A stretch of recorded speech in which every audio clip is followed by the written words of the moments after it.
Mic किस तरह इधर आइए।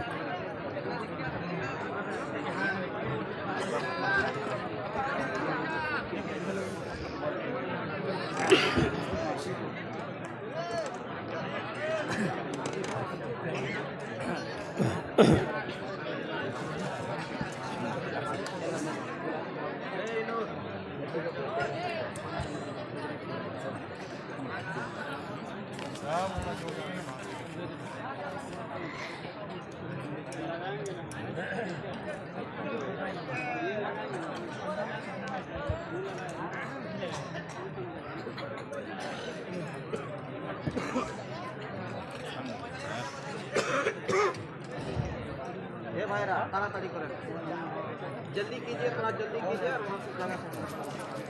अस्सलामु अलैकुम व रहमतुल्लाहि व बरकातुहू।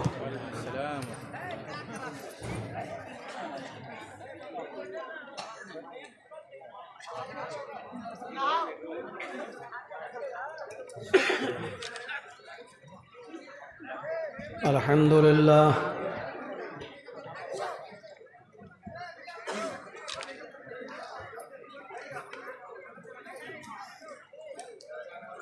अल्हम्दुलिल्लाहि नहमदुहु व नस्तईनुहु व नस्तगफिरुह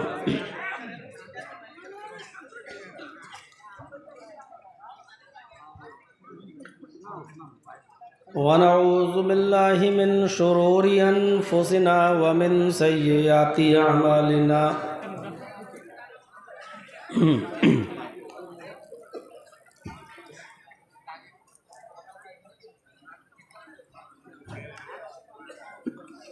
मन यहदिहिल्लाहु फला मुज़िल्ल लहु व मन युज़लिल्हु फला हादिय लहु।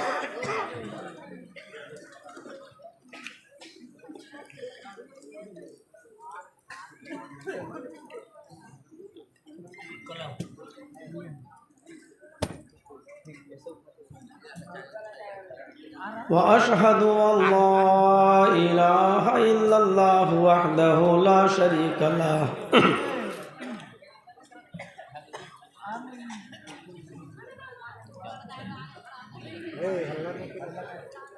व अशहदु अन्ना मुहम्मदन अब्दुहु व रसूलुहु।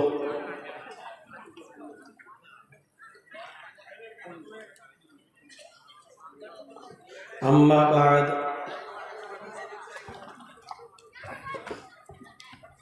फ़इन्न खैरल हदीस किताबुल्लाह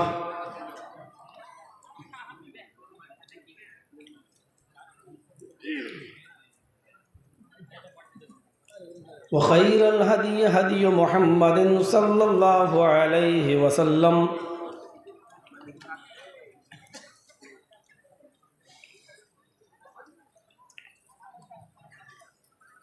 व शर्रुल उमूरि मुहदसातुहा व कुल्लु मुहदसतिन बिदअह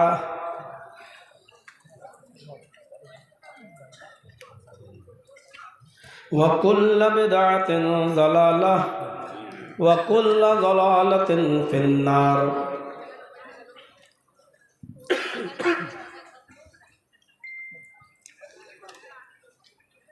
अऊज़ु बिल्लाहि मिनश शैतानिर रजीम।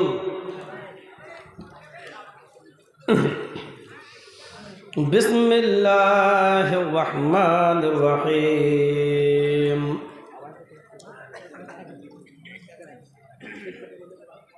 या अय्युहन नास इन्ना खलक़नाकुम मिन ज़करिन व उन्सा वजअलनाकुम शुऊबन व क़बाइला लितआरफू इन्ना अक्रमकुम इंदल्लाहि अत्क़ाकुम।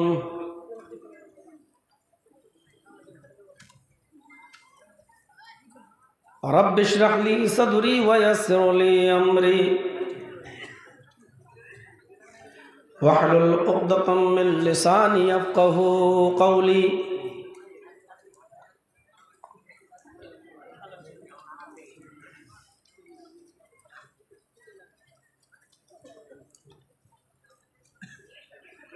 मुअक्कर उलमाए किराम,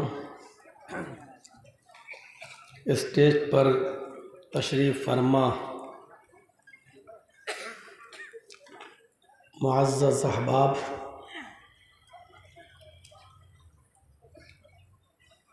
मोहब्बतपुर और उसके अतराफ़ व अकनाफ़ से तशरीफ़ लाए हुए मुअज़्ज़ज़ सामईन हज़रात, पर्दा नशीन इस्लामी ख़वातीन, प्यारी माँ और बहनों,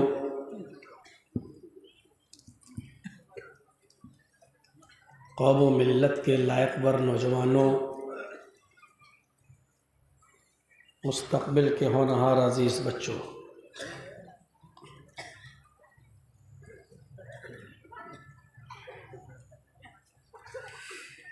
इस वक्त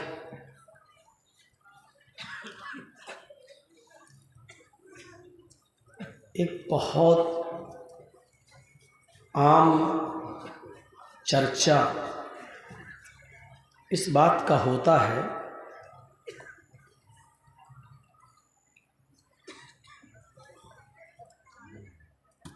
कि हमें किस मज़हब पर अमल करना चाहिए।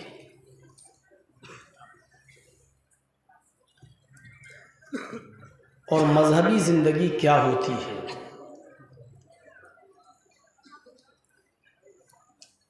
इसमें हमारे बाज़ अहबाब जो सेकुलर माइंड के होते हैं, उनका कहना ये होता है कि हमारा सबसे बड़ा मज़हब अगर कोई है तो वो इंसानियत का मज़हब है।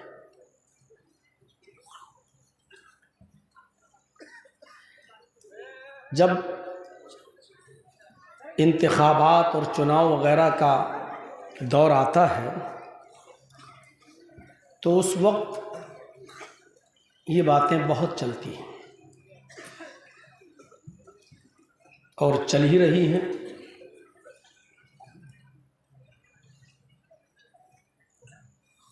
कुछ लोग माहौल को नासाज़गार बनाने की कोशिश करते हैं और मज़हब का, धर्म का कार्ड खेलने की कोशिश भी करते हैं। कुछ लोग ये कहते हैं कि नहीं, हिंदू मुस्लिम सिख ईसाई सभी बराबर हैं और धर्म का कार्ड नहीं खेलना चाहिए। इंसानियत का मज़हब सबसे बड़ा मज़हब होता है।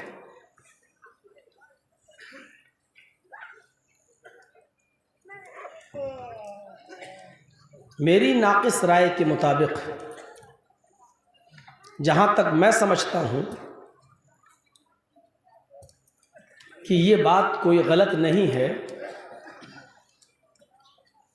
कि हमें इंसानियत का दामन कभी नहीं छोड़ना चाहिए।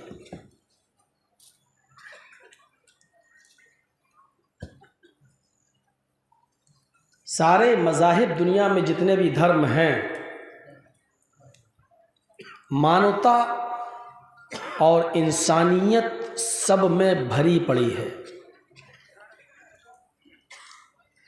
हम जिस मज़हब से ताल्लुक़ रखते हैं उस मज़हब के अंदर इंसानियत को इस हद तक बयान किया गया है कि दूसरे मज़ाहिब के अंदर हमें उसका 10वां हिस्सा भी नज़र नहीं आता।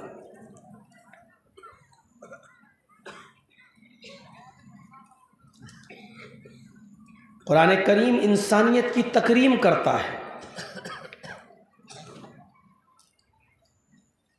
अल्लाह तबारक व तआला ने कुरान करीम के अंदर एक जगह इरशाद फरमाया, वलक़द कर्रमना बनी आदम व हमलनाहुम फिल बर्रि वल बहर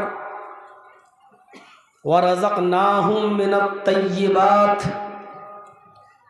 व फज़्ज़लनाहुम अला कसीरिम मिम्मन खलक़ना तफ़ज़ीला। कुरान करीम की इस आयत में कहीं पर भी मुसलमान का जिक्र नहीं है। न सिर्फ मुसलमानों को अहमियत और फजीलत देने की बात कही गई है, बल्कि पूरी इंसानियत की बात कही गई। वलक़द कर्रमना बनी आदम, और मैंने पूरी इंसानियत को मुकर्रम बना दिया है। हमने पूरी इंसानियत को इज्जत बख्शी है। अल्लाह ताला पूरी इंसानियत के बारे में कह रहा है, दुनिया में तुम जितने भी इंसानों को देख रहे हो ये सब बाइज्जत हैं। हमने इन सब की तकरीम की है, इन सब को बाइज्जत बनाया है। वहमलनाहुम फिल बर्रि वल बहर, और पूरी इंसानियत को हमने खुश्की में और तरी में सवार किया है, उठाया है हमने। खुश्की में तुम घोड़ों पर बैठकर सफर करते हो, जमीन पर तुम मुख्तलिफ किस्म की सवारियों पर सफर करते हो। ऊंट का सफर, घोड़ों का सफर, और अब नई ईजादात में जहाज का सफर, ट्रेनों का सफर, बसों का सफर, मारुति 4 व्हीलर और 2 व्हीलर का सफर, साइकिल का सफर, और समंदर के अंदर भी तुम सफर करते हो। कश्तियों में बैठकर सफर करते हो, शिप, पानी के बड़े बड़े जहाज में बैठकर सफर करते हो। हमने इंसानियत को इज्जत दी है और हमने उनको खुश्की और तरी के अंदर, समंदर के अंदर सवारियां दी हैं, हमने उनको सवार किया है। वरज़क़नाहुम मिनत तय्यबात, और हमने उनको पाकीज़ा रिज़्क़ दिया है। खाने पीने के लिए हमने जो रिज़्क़ उतारा है, उनको पाकीज़ा रिज़्क़ दिया है। और इसके बाद क्या फरमाया अल्लाह तबारक व तआला ने, और हमने पूरी इंसानियत को वफ़ज़्ज़लनाहुम अला कसीरिम मिम्मन खलक़ना तफ़ज़ीला, दुनिया में हमने बहुत सी मखलूक़ात जो पैदा किए हैं, उन मखलूक़ात में बहुत सी मखलूक़ात पर हमने फजीलत दी है इंसानों को। अल्लाह ने ये नहीं कहा कि हमने सारी इंसानियत में इंसानों को, सारी मखलूक़ात में सबसे अफजल बनाया है, इसलिए ये कहना गलत होगा कि अशरफुल मखलूक़ात है इंसान। लेकिन ये कहा अल्लाह ताला ने, हमने सबसे मखलूक़ात जितनी भी पैदा की, हमने बहुत सी मखलूक़ात में इंसान को अफजल बनाया है, ये इज्जत दी हमने। देख रहे हैं इंसानियत की तकरीम, इंसानियत का दर्स, इंसानियत का सबक सीखे कोई मीडिया वाला इस्लाम से। हिंदू मुसलमान की कैद नहीं है। जब इज्जत की बात आई, तकरीम की बात आई, तो अल्लाह ने क्या कहा, वलक़द कर्रमना बनी आदम, हमने पूरी बनी आदम को, पूरी इंसानियत को, आदम की सारी औलाद को हमने बाइज्जत बनाया है। तकरीम, इज्जत की है उनकी, बाइज्जत बनाया। सारी इंसानियत बाइज्जत है। हम जितनी आपकी इज्जत करेंगे, हम उतनी एक हिंदू भाई की भी इज्जत करेंगे, ईसाई की भी इज्जत करेंगे। इंसानियत का एहतराम हर हाल में बाकी रहना चाहिए। कुरान अगर आप पढ़ेंगे तो आपको बहुत सी मिसालें मिलेंगी एक आयत और पढ़ने जा रहा हूँ आपके सामने। इस आयत के अंदर अल्लाह ताला ने सारी इंसानियत को एक ख़ानदान से जोड़ा है, सिर्फ मुसलमानों को नहीं, सारी इंसानियत को एक कुंबे और कबीले से जोड़ दिया है। या अय्युहन्नासु इन्ना खलक़नाकुम मिन ज़करिन व उन्सा व जअलनाकुम शुऊबन व क़बाइल लितअरफ़ू। आए इंसानों, या अय्युहल्लज़ीना आमनू नहीं कहा अल्लाह ने, या अय्युहन्नास, हाय संपूर्ण मानव जाति, हाय पूरे विश्व के इंसानों, पूरे विश्व की मानव जाति, हाय सारी दुनिया के लोगों, इन्ना खलक़नाकुम मिन ज़करिन व उन्सा, हमने तुमको एक ही मर्द और एक ही औरत से पैदा किया है। तुम्हारा बाप एक है, तुम्हारी माँ एक है। तुम्हारे बाप आदम है, तुम्हारी माँ हव्वा है। तुम्हारे बाप आदम है, मनु है, आशू है, और तुम्हारी माँ हिवती है, शत्रुपा है। तुम एक ही बाप के और एक ही माँ के बेटे हो। इससे बड़ी इंसानियत का दर्स कौन सा मजहब देगा, जिसने हिंदू, मुसलमान, सिख और ईसाई और दुनिया में रहने वाले हर मजहबी इंसान को, ख्वाह वो किसी भी धर्म से ताल्लुक रखता हो, वो किसी भी रब को पूजता हो, वो किसी भी खुदा की इबादत करता हो, उसने अपना रब और अपना माबूद किसी को भी बना लिया हो, लेकिन हमारे रब ने उसको एक ही बाप और एक ही माँ की संतान कहा है। यानी तुम सब आपस में भाई भाई हो, क्योंकि तुम्हारा बाप एक है, तुम्हारी माँ एक है, एक खानदान से जोड़ दिया है। तुम उसको अपने खानदान से जुदा नहीं, मजहब अलग हो सकता है लेकिन तुम्हारा खानदान अलग नहीं है। वजअलनाकुम शुऊबन व क़बाइल, हमने तुम्हारे शोबे और कबीले बना दिए हैं। हमने तुम्हें शोबों और कबीलों में बांट दिया है, इसलिए नहीं कि कोई तुमसे ये कहे कि मैं तुमसे बड़ा हूं, कोई ये कहे कि मैं तुमसे छोटा हूं। नहीं, तुम में कोई बड़ा नहीं, कोई छोटा नहीं है। हमने ये कुंबे, ये कबीले, ये खानदान में तुम्हें इसलिए बांट दिया है लितारफू, ताकि तुम एक दूसरे को पहचान सको। कुरान करीम की आयत मनुस्मृति के उस मंत्र पर थप्पड़ मार रही है जो ये कहती है कि ब्रह्मा ने अपने मुंह से ब्राह्मण को पैदा किया, ब्रह्मा ने अपने हाथों से छत्री ठाकुर को पैदा किया, ब्रह्मा ने अपनी रान से वेश को पैदा किया, ब्रह्मा ने अपने पैरों से शूद्र को, हरिजन को, नीची जाति को, बैकवर्ड को, शूद्र को अपने पैरों से पैदा किया। लिहाजा हरिजन को, शूद्र को, नीची जाति वाले को ज्ञान, इल्म हासिल करने का अधिकार नहीं है, वेद पढ़ने का अधिकार नहीं है। लिहाजा अगर कोई हरिजन, कोई शूद्र वेद पढ़ ले तो उसकी जबान काट डालो, वेद सुन ले तो उसके कानों में तांबा शीशा पिघला के डाल दो। और अगर ये शूद्र, नीची जात का आदमी किसी ब्राह्मण की लड़की पर अगर गलत नजर डाल दे तो उस शूद्र की आंखें निकाल लो, उसकी आंखें फोड़ दो। राजा बनने का अधिकार सिर्फ ब्राह्मण को है, शूद्र को नहीं, क्योंकि उसको ब्रह्मा ने अपने पैरों से पैदा किया है। ये मनुस्मृति के इस मंत्र पर कुरान की आयत थप्पड़ मार रही है और बता रही है कि इंसानियत का सबसे बड़ा दर्स और सबक और पाठ और लेसन अगर किसी ने पढ़ाया है तो वो इस्लाम ने पढ़ाया है। हमने कुरान की आयत भी रख दी और हिंदू धर्म का मंत्र भी। फैसला आपके सामने है, बताइए इंसानियत का दर्स सबसे ज्यादा कहाँ मिल रहा है? एक तरफ हिंदू धर्म कहता है ब्रह्मा ने अपने मुंह से ब्राह्मण को, हाथों से छत्री को,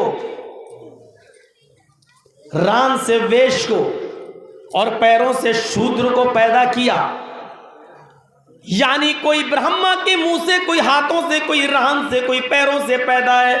यहां कुरान क्या कहता है? नहीं, तुम लोगों में से कोई ना मुंह से पैदा है, ना हाथों से पैदा है, न रान से पैदा है, न पैरों से पैदा है, बल्कि या अय्युहन्नास इन्ना खलक़नाकुम मिन ज़करिन व उन्सा वजअलनाकुम शुऊबन व क़बाइल लितअरफ़ू। हाय मानव जाति, हाय मनुष्यों, हाय इंसानों, हमने तुमको एक ही मर्द और एक ही औरत से पैदा किया है। तुम्हारा बाप एक है, तुम्हारी माँ एक है, तुम सब आपस में भाई भाई हो। हमने तुम्हारे शोबे कबीले बरादरियां जात बनाई हैं, लेकिन एक दूसरे को एक दूसरे पर बड़ा होने का हक नहीं है। कोई किसी से बड़ा और छोटा नहीं है, सब बराबर हो। इन्ना करमकुम इंदल्लाहि अत्काकुम, अल्लाह की नजर में ऊपर वाले ईश्वर की दृष्टि में बड़ा वो है जो ऊपर वाले से सबसे ज्यादा भयभीत होता है, जो अल्लाह से सबसे ज्यादा डरता है। जो अल्लाह से सबसे ज्यादा डरता है वही सबसे बड़ा है, बस, और कोई बड़ा नहीं है। अल्लाह से डरने वाला सबसे बड़ा है।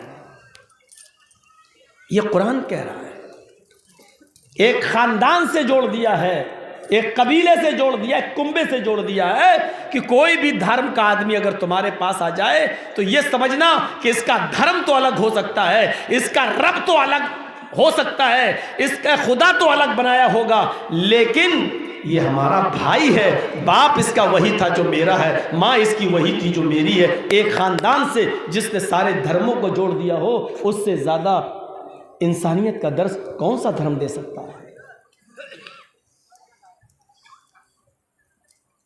कभी कभी हम जैसे लोगों को बुलाया जाना चाहिए टीवी डिबेट पर, ताकि बताया जा सके इंसानियत, इंसानियत का गला फाड़ फाड़ के तुम चिल्ला रहे हो इंसान इंसान इंसान, सबसे बड़ा धर्म इंसान। आओ मैं बताऊं कि सबसे बड़ा धर्म इंसान है, और इस बात को भी अगर किसी ने बताया है तो इस्लाम ने बताया है। तुम हमें बताओगे जो ब्राह्मण को ब्रह्मा जी के मुंह की पैदावार माने और शूद्र को, हरिजन को ब्रह्मा के पैरों से पैदा होने वाला माने, वो हमें बतला रहे हैं कि इंसानियत क्या है। वो हमें सबक दे रहे हैं कि इंसानियत क्या है। वो हमें बतला रहे हैं कि मानवता और इंसानियत क्या है। मानवता और इंसानियत सीखना हो तो हमसे सीखो। हमें इस्लाम ने बताया है कि इंसानियत किसे कहते हैं। हमारा धर्म हमें बतलाता है, इंसानियत की एक जीती जागती तस्वीर हमें देता है। हमारा धर्म हमें इंसानियत सिखलाते हुए बतलाता है कि देखो, इंसाफ का मामला आ जाए तो तुम धर्म न देखना, न्याय का मामला आ जाए तो तुम धर्म न देखना, तुम जात बिरादरी न देखना, अपना भाई बहन न देखना। सच्ची बात मुंह पे कह देना, चाहे वो तुम्हारे धर्म के खिलाफ हो, चाहे वो तुम्हारे मजहब के खिलाफ हो, चाहे वो तुम्हारी कौम के खिलाफ हो, चाहे वो तुम्हारी औलाद के खिलाफ हो। अगर सच्ची बात जो हो रही हो वो डंके की चोट पे कहना, इंसाफ की बात डंके की चोट पे कहना। ये मत देखना कि ये मेरा दुश्मन है, हम इसके बारे में सही बात कैसे कह दें, ये हमारा विरोधी है, हम इसके बारे में सही बात कैसे कह दें। नहीं, कुरान हमें दर्स देता है, कुरान हमें पाठ पढ़ाता है। वला यजरिमन्नकुम शनआनु कौमिन अला अल्ला तादिलू इअदिलू हुवा अक़रबु लित्तक़वा। ऐ मोमिनो, ऐ मुसलमानों, याद रखना, किसी कौम की दुश्मनी तुम्हें इंसाफ का गला घोंटने पर मजबूर न कर दे, न्याय की हत्या और इंसाफ की हत्या करने पर मजबूर न कर दे। किसी कौम की दुश्मनी तुम्हें इंसाफ की हत्या करने पर मजबूर न कर दे। हर हाल में इंसाफ करना, हर हाल में न्याय करना, हुवा अक़रबु लित्तक़वा, यही तक़वा और परहेज़गारी के ज्यादा करीब है। इस्लाम ने साफ कह दिया कि तुम किसी कौम की दुश्मनी में उसके खिलाफ कोई फैसला मत कर देना। हमारा एक मुसलमान किसी की नाजायज जमीन पर कब्जा किया हुआ है, वो आदमी हिंदू है, फैसला मौलाना जर्जीस के पास आया है। जर्जीस साहब दोनों की बातें सुनते हैं, पता चला जर्जीस साहब को यह जमीन हिंदू की है। मुसलमान ये फैसला लेकर मेरे पास आया है, सोचता है कि मौलाना जर्जीस भी मुसलमान है, मेरे हक में फैसला करेंगे। जर्जीस साहब, अब कुरान की आयत तुम्हारे लिए, वला यजरिमन्नकुम शनआनु कौमिन अला अल्ला तादिलू, हिंदू भाइयों की दुश्मनी तुम्हारे दिल में पैदा है, ऐसा ना हो कि इस दुश्मनी की वजह से तुम गलत फैसला कर दो। नहीं नहीं, दुश्मनी अपनी जगह पर, मजहब अपनी जगह पर, लेकिन इंसाफ का मर्डर नहीं होना चाहिए। ए दिलू, हर हाल में तुम्हें सच्चा इंसाफ करना चाहिए। जर्जीस साहब हिंदुओं के बहुत बड़े दुश्मन है, लेकिन कुरान की आयत ये कह रही है ये जमीन हिंदू की है, लिहाजा डंके की चोट पर फैसला सुनाओ। इस जमीन का मालिक रामचंद्र है, इस जमीन का मालिक करण कुमार है, इस जमीन का मालिक सतीश चंद्र है, इस जमीन का मालिक राम विश्वास है, डंके की चोट पर ये फैसला सुनाओ, क्योंकि तुम्हारे कुरान का यही हुक्म है, वला यजरिमन्नकुम शनानु कौमिन अला अल्ला तादिलू, किसी कौम की दुश्मनी तुम्हें न्याय और इंसाफ की हत्या करने पर मजबूर न कर दे। यहां तो रिश्तेदारियां देखकर फैसले होते हैं, मजहब देखकर क्या होगा? जब हम देखते हैं कि ये मेरा रिश्तेदार है तो हम सोचते हैं गलती मेरे रिश्तेदार की है, तब तो चाहते ले दे के मामला किसी तरह बन जाए, और अगर हमारे रिश्तेदार का मामला नहीं हक पर है तो चाहते कि फैसला मेरे रिश्तेदार के हक में हो जाए। जब रिश्तेदारी के साथ हमारा ये ताल्लुक है तो हम किसी गैर आदमी को गैर धर्म वाले के हक में इंसाफ कैसे कर सकते हैं? उठाओ वाक़यात। अल्लाह के नबी के पास मुकदमा आता है तो अल्लाह के नबी सल्लल्लाहु अलैहि वसल्लम फैसला यहूदी के हक में करते हैं। कितने ऐसे वाक़यात आपको मिलेंगे कि अल्लाह के रसूल सल्लल्लाहु अलैहि वसल्लम ने कभी बेइंसाफ़ी नहीं की है, और इंसाफ के मामले में आपने धर्म नहीं देखा है और मज़हब नहीं देखा है। कुरान की ये 3 आयतें मैंने आपके सामने रखी हैं। इन बहुत सी आयतें हैं, लेकिन 3 आयतों से आप अंदाजा लगा सकते हैं। पहली आयत में अल्लाह ताला ने क्या कहा? वलक़द कर्रमना बनी आदम, हमने पूरी इंसानियत को मुकर्रम और बाइज्जत बनाया है, इज्जत बख्शी है पूरी सारी दुनिया की इंसानियत को। दूसरी आयत में अल्लाह ने क्या कहा? हमने सारी दुनिया के इंसानों को एक माँ और एक बाप से पैदा किया है, एक मर्द और एक औरत से, यानी सब भाई भाई हो। और तीसरी आयत में मैंने ये बताया है कि किसी कौम की दुश्मनी तुम्हें बेइंसाफ़ी करने पर मजबूर न करे, यानी इंसाफ बराबर होना चाहिए, चाहे वो कोई भी हो, चाहे वो तुम्हारे बेटे के खिलाफ क्यों ना हो। काजी शुरैह बहुत बड़े काजी गुजरे हैं, हजरत अली रजी अल्लाह ताला अन्हों ने उनको काजी बनाया था, हजरत अली रजी अल्लाह ताला अन्हों ने उनको जज बनाया था। लेकिन एक मर्तबा हजरत अली की ज़िरा खो जाती है। ज़िरा जानते हैं ना, सीने पे डाल ली जाती है ताकि दुश्मन जब तीर मारे तो सीधे सीने में न लगे, बल्कि लोहे की उस ज़िरा पर लग जाए तो सीने में तीर नहीं चुभेगा। अपने आप को बचाने के लिए वो लोहे की ज़िरा पहन ली जाती थी ताकि तीर और तलवार का खंजर या तलवार की ज़ख़म हमारे सीने पर न लगने पाए। वो ज़िरा कहीं खो गई। 6 महीने के बाद वो ज़िरा एक यहूदी के पास देखी हज़रत अली ने। हज़रत अली उसके पास गए और कहा ये ज़िरा मेरी है। उसने कहा अली, और अली कौन है? Chief minister. अली कौन है? अमीरुल मोमिनीन, पूरे इलाके के अमीर। और क्या कह रहे हैं? ये ज़िरा मेरी है। और वो यहूदी क्या कह रहा है? अय अली तुम झूठ बोल रहे हो, ये ज़िरा मेरी है। हज़रत अली झूठ बोल रहे हैं। उस हज़रत अली ने कहा ये ज़िरा मेरी है, देखो इंसानियत से दे दो। उसने कहा नहीं, ये ज़िरा मेरी है।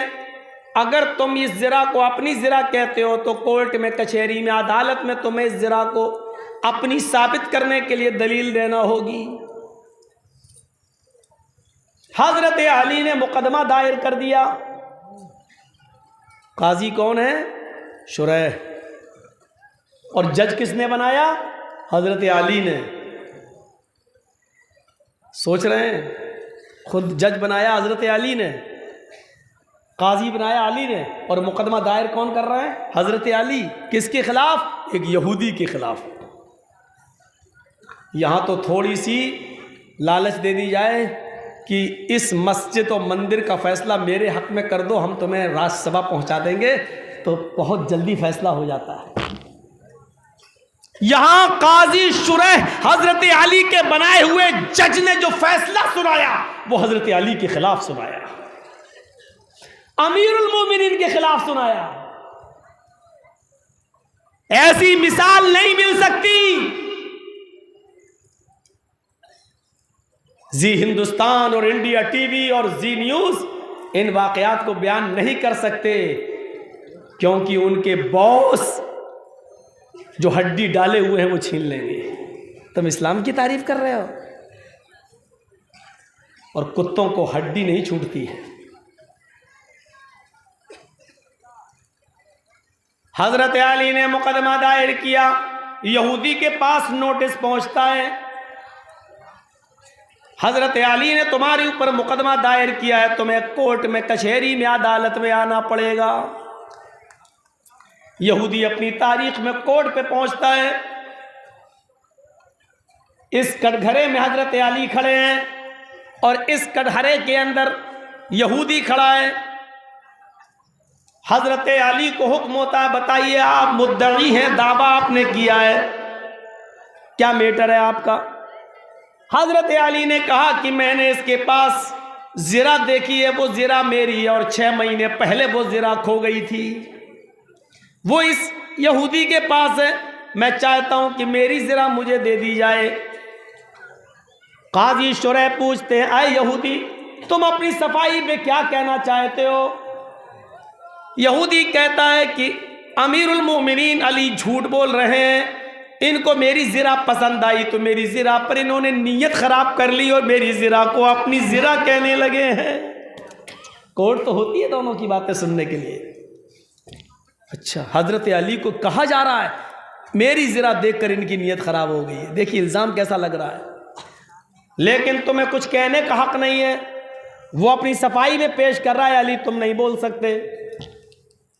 अब काजी शुरैह ने ये नहीं कहा इतना बड़ा आदमी और अमीरुल मोमिनीन क्यों झूठ बोलेगा, बल्कि काजी शुरैह ने दस्तूर के मुताबिक, लॉ के मुताबिक, कानून के मुताबिक एक नुक्ता उठाया और कहा, आए अली, अमीरुल मोमिनीन नहीं कह रहे हैं क्योंकि कटघरे में एक मुजरिम की हैसियत से आए हो, अमीरुल मोमिनीन नहीं कहा जाएगा तुम्हें। आए अली, अगर इसके पास जो जिरा है वो तुम्हारी है तो तुम कोई गवाह पेश करो जो ये कहे कि ये जिरा मेरी है। हजरत अली ने अपने बेटे को बुलाया, आए हसन, इसकी जिरा देखो और बताओ कि ये जिरा किसकी है। उनके बेटे हजरत हसन ने जिरा देखी और जिरा देखने के बाद यहूदी को दे दी और कटघरे में खड़े होकर गवाही दी, इस यहूदी के पास जो जिरा है वो मेरे अब्बू की, वो हजरत अली की, अमीरुल मोमिनीन की, हजरत अली की है, मैं गवाही देता हूं। काजी शुरैह मंच पर जिस कुर्सी पर बैठे उसी कुर्सी पर हुक्म देते, आए अली, जनाब मोहम्मद रसूलुल्लाह का फरमान है, बाप के हक में किसी बात की गवाही देना हो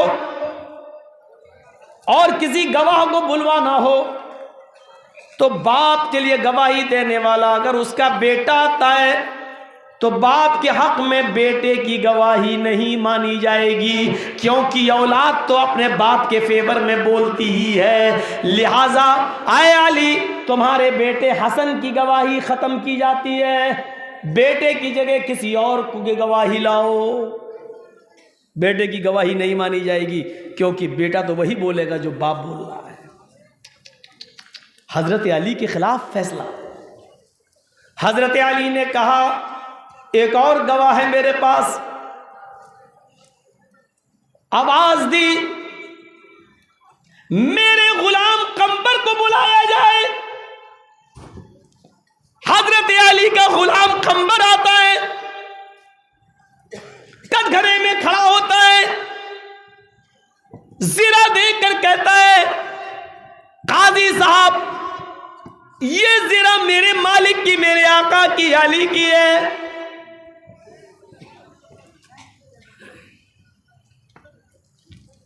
काजी शुरैह गुलाम की गवाही सुनते तो कहते कि तुम किसके गुलाम हो? कहा हजरत अली के।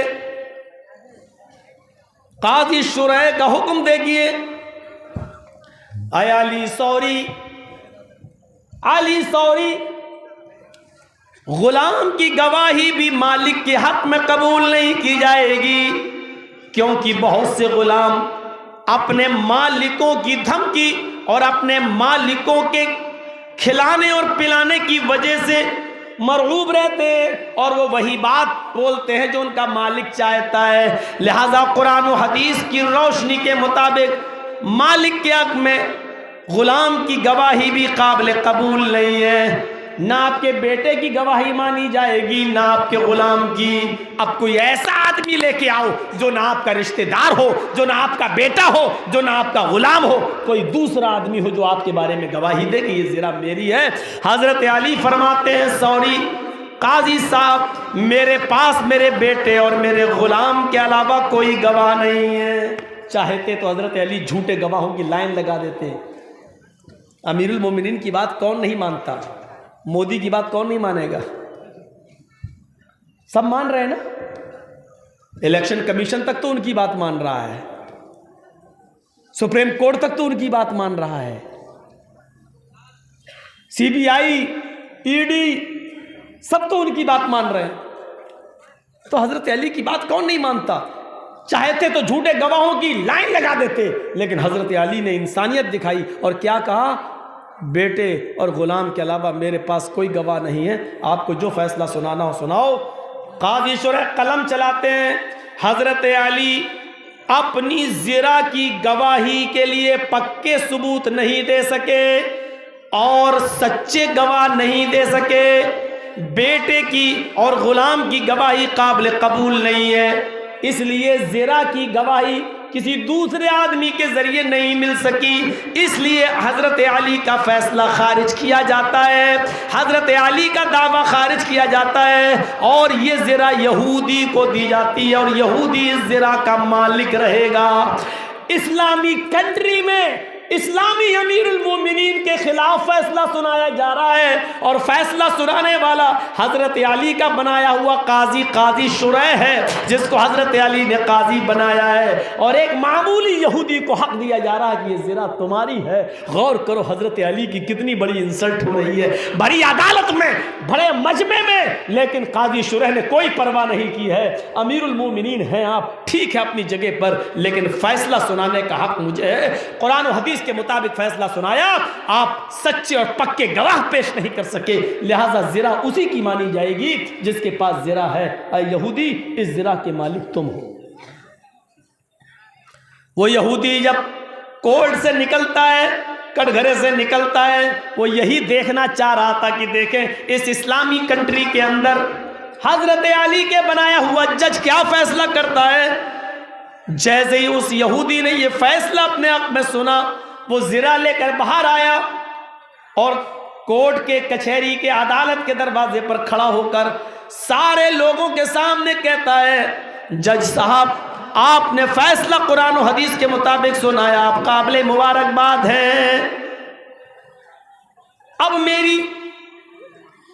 मेरा दावा सुनिए और अब मेरी तरफ से भी ऐलान सुनिए।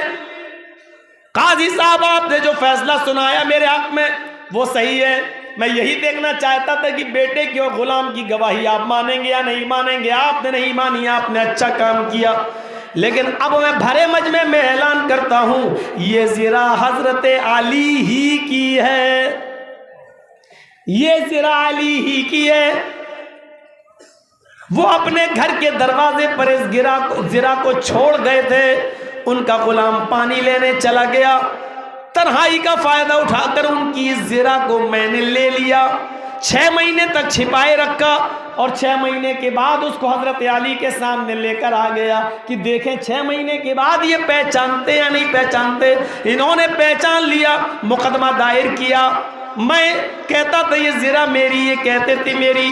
अब मैं कोर्ट के जरिए इंसाफ देखना चाहता था, कोर्ट ने भी मेरे हक में सच्चा इंसाफ किया।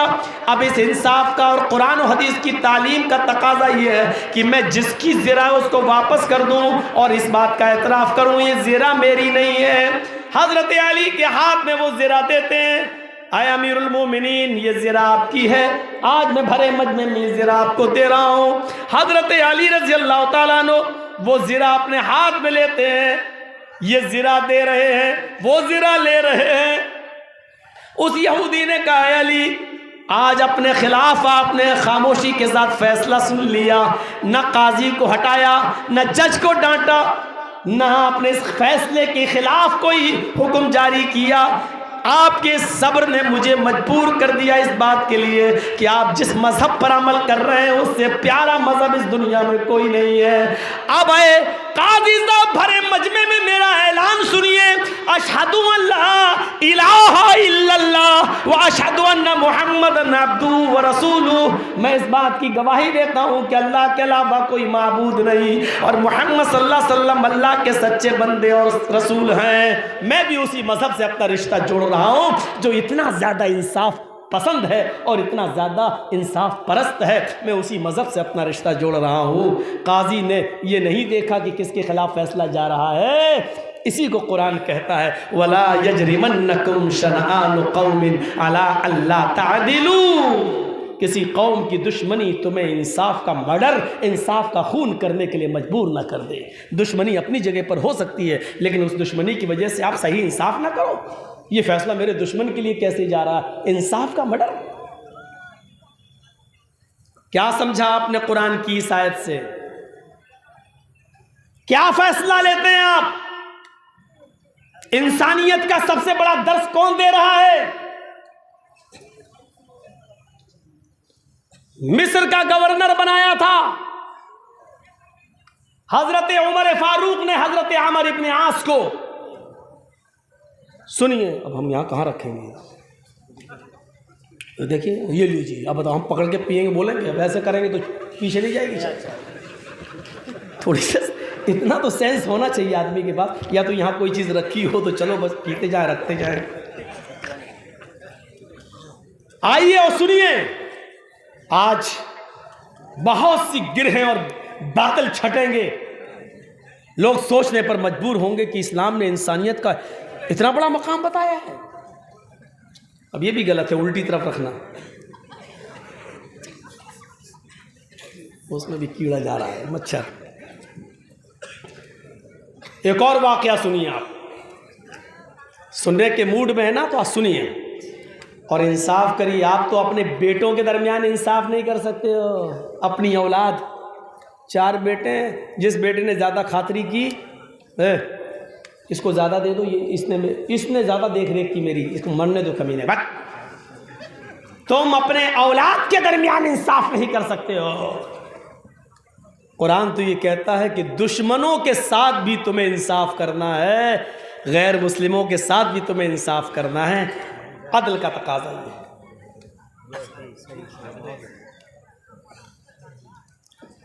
मिस्र का गवर्नर बनाया था। और सुनिए, बड़ा दिलचस्प वाकया, दिल कांप जाएंगे तुम्हारे, दिल थर्रा जाएंगे। ऐसा इंसाफ हजरत उमर फारूक ने मिस्र का गवर्नर बनाया। किसको? अमर इब्न आस को।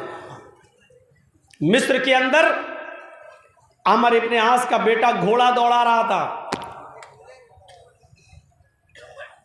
और उसने नारा लगाया, क्या मुझसे भी ज्यादा तेज रफ्तार में कोई घोड़ा चला लेगा? तो एक यहूदी बच्चा था, छोटा बच्चा, उसने अमर इब्न आस के बेटे से कहा, आओ मुकाबला कर लेते हैं। कहा, आओ कर लो। दोनों लोगों के घोड़े एक साथ चले, 1 2 3 हुआ। दोनों के एक साथ घोड़े चले। यहूदी बच्चे ने किसी तरीके से एक्सपीरियंस था, उसको तजर्बा था, अपने घोड़े को एक एड़ लगाई और घोड़ा इतनी तेज चला कि थोड़ी ही देर में उसने अमर इब्न आस के बेटे के घोड़े को पीछे कर दिया और यहूदी का बेटा घोड़दौड़ में आगे निकल गया।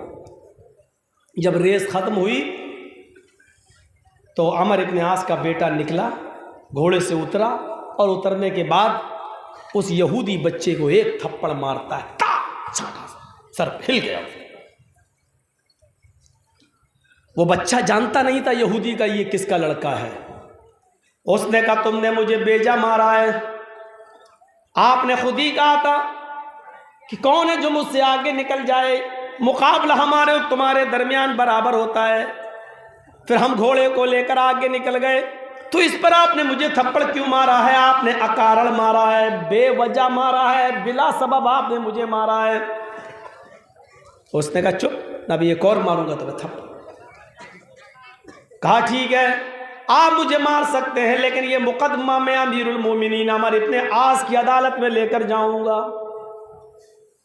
जब उसने अमर इब्न आस का, उसके बाप का नाम लिया, तो अमर इब्न आस का बेटा मुस्कुरा कर कहता, मेरा कुछ नहीं होगा, जाओ मुकदमा दायर करके देख लो, मेरा बाप इस इलाके का अमीर है, मेरा कुछ नहीं होगा, वो अमीरुल मोमिनीन है। यहूदी बच्चे ने सुना कि जब इसी का बाप अमीरुल मोमिनीन है तो शायद वो अपने बेटे की हिमायत करेगा और मुझे इंसाफ नहीं दे पाएगा, इसलिए मामला खामोश रहा, मामला दब गया। उसने कहा ही नहीं।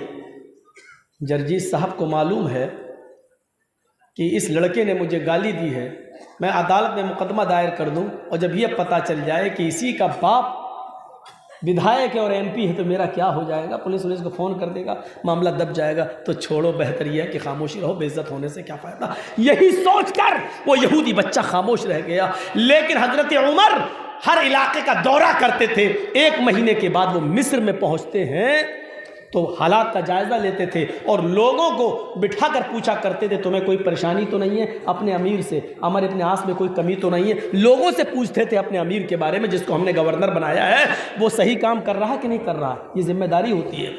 आपके इलाके में कोई आता है? कौन सा इलाका है आपका? मोहब्बतपुर। विधायक कौन है यहाँ का? जो भी हो, चलिए 2-2-3 दिन जो भी हो, अल्लाह। उस विधायक के बारे में क्या कभी चीफ मिनिस्टर आया है यहाँ पूछने के लिए कि आपको अपने विधायक से कोई तकलीफ तो नहीं है? एक मिसाल दे रहा हूँ मैं, ये नहीं कह रहा हूँ, एक मिसाल। कहीं भी मेरा इलाका है इटावा, मेरा इलाका है इटावा। बदकिस्मती से इस मर्तबा जो लहर चली और ईवीएम का जो चमत्कार था, समझ रहे हैं ना मेरा इशारा? चुप रहो यार। मेरा इलाका इटावा से कभी भी मुलायम सिंह का कैंडिडेट कभी नहीं हारा, हमेशा इटावा से वही जीतते रहे। तो इटावा का ही मुलायम सिंह हमेशा सपा ही का कैंडिडेट जीते। लेकिन इस मर्तबा का मामला ऐसा हुआ कि कुछ तो लहर थी और कुछ ईवीएम का मौजिज़ा था, करामत थी, ईवीएम का चमत्कार कह लो। हनुमान जी की और बजरंग बली की बड़ी कृपा है इस वक्त ईवीएम पर, और रामचंद्र जी का आशीर्वाद है। तो इसलिए अभी भी देख रहा हूँ ना, बंगाल में एक इलाके में बटन दबाया जा रहा है, टीएमसी को वोट जा रहा बीजेपी को। चुनाव अधिकार कह रहा है इलेक्शन कमीशन कि हाँ कुछ गड़बड़ी हुई है। अरे गड़बड़ी हुई है तो बीजेपी को वोट क्यों जाता है? या कल पे सोचो, अरे गड़बड़ी हुई है, हम टीएमसी को दे रहे हैं तो कांग्रेस में जाना चाहिए, कभी सीपीएम में जाना चाहिए। ये गड़बड़ी ऐसी क्या है जो बटन दबाओ तो कमल पर ही जाता है? इतनी बड़ी गड़बड़ी। ये गड़बड़ी नहीं है, ये रामचंद्र जी का चमत्कार है, ये आशीर्वाद है रामचंद्र जी का, जो सिर्फ बेचारे कमल वालों को मिला हुआ है। और रामचंद्र जी की कृपा सिर्फ इन लोगों के ऊपर है, क्योंकि रामचंद्र जी भी जानते हैं कि यही हमारे सच्चे भक्त हैं। हमने कह दिया जो कहना था। समझदार होगे तो समझ गए होगे, नहीं समझे होगे तो रात में सोच लेना, सुबह तक आपको समझ में आ जाएगा कि मैंने कितनी बड़ी बात कह दी। और जी हिंदुस्तान वाले की खोपड़ी में बैठ गया तो 4 दिन दिखाएगा, देखो कहाँ छिपा है मौलवी। हे मौलाना जल, ममता का मौलाना, देख रहे ममता का मौलाना। अल्लाह का शुक्र है ममता का मौलाना बोल रहा है। हमें तो डर लग रहा है कहीं ये ना बोल दे कि मौलाना की ममता, मौलाना की ममता। डर लग रहा है कहीं ये ना बोल दे।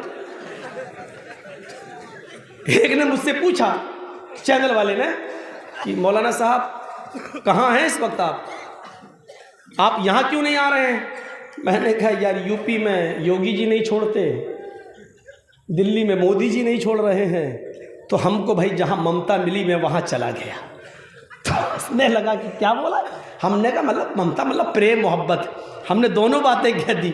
हमको जहाँ ममता मिली, मतलब जहाँ ममता की दीदी है वहाँ हम चले गए, और ममता एक प्यार, जहाँ मुझे प्यार मिला, जहाँ के लोगों ने मुझे बुलाया मैं वहाँ चला गया। कहने लगा मैं सब समझ रहा हूँ आप कहना क्या चाहते हैं। हमने कहा अल्लाह का शुक्र है कि अब बुद्धुओं को भी अकल आ गई है, अब मेरी बातें समझने लगे हैं। इतनी। अब बताइए ये क्या, कहाँ छिपा है मौलाना? फिर मैंने उसकी खैर खबर ली। मैंने कहा कि जी हिंदुस्तान की एंकर पूछ रही है कहाँ छिपा है, किस बिल में?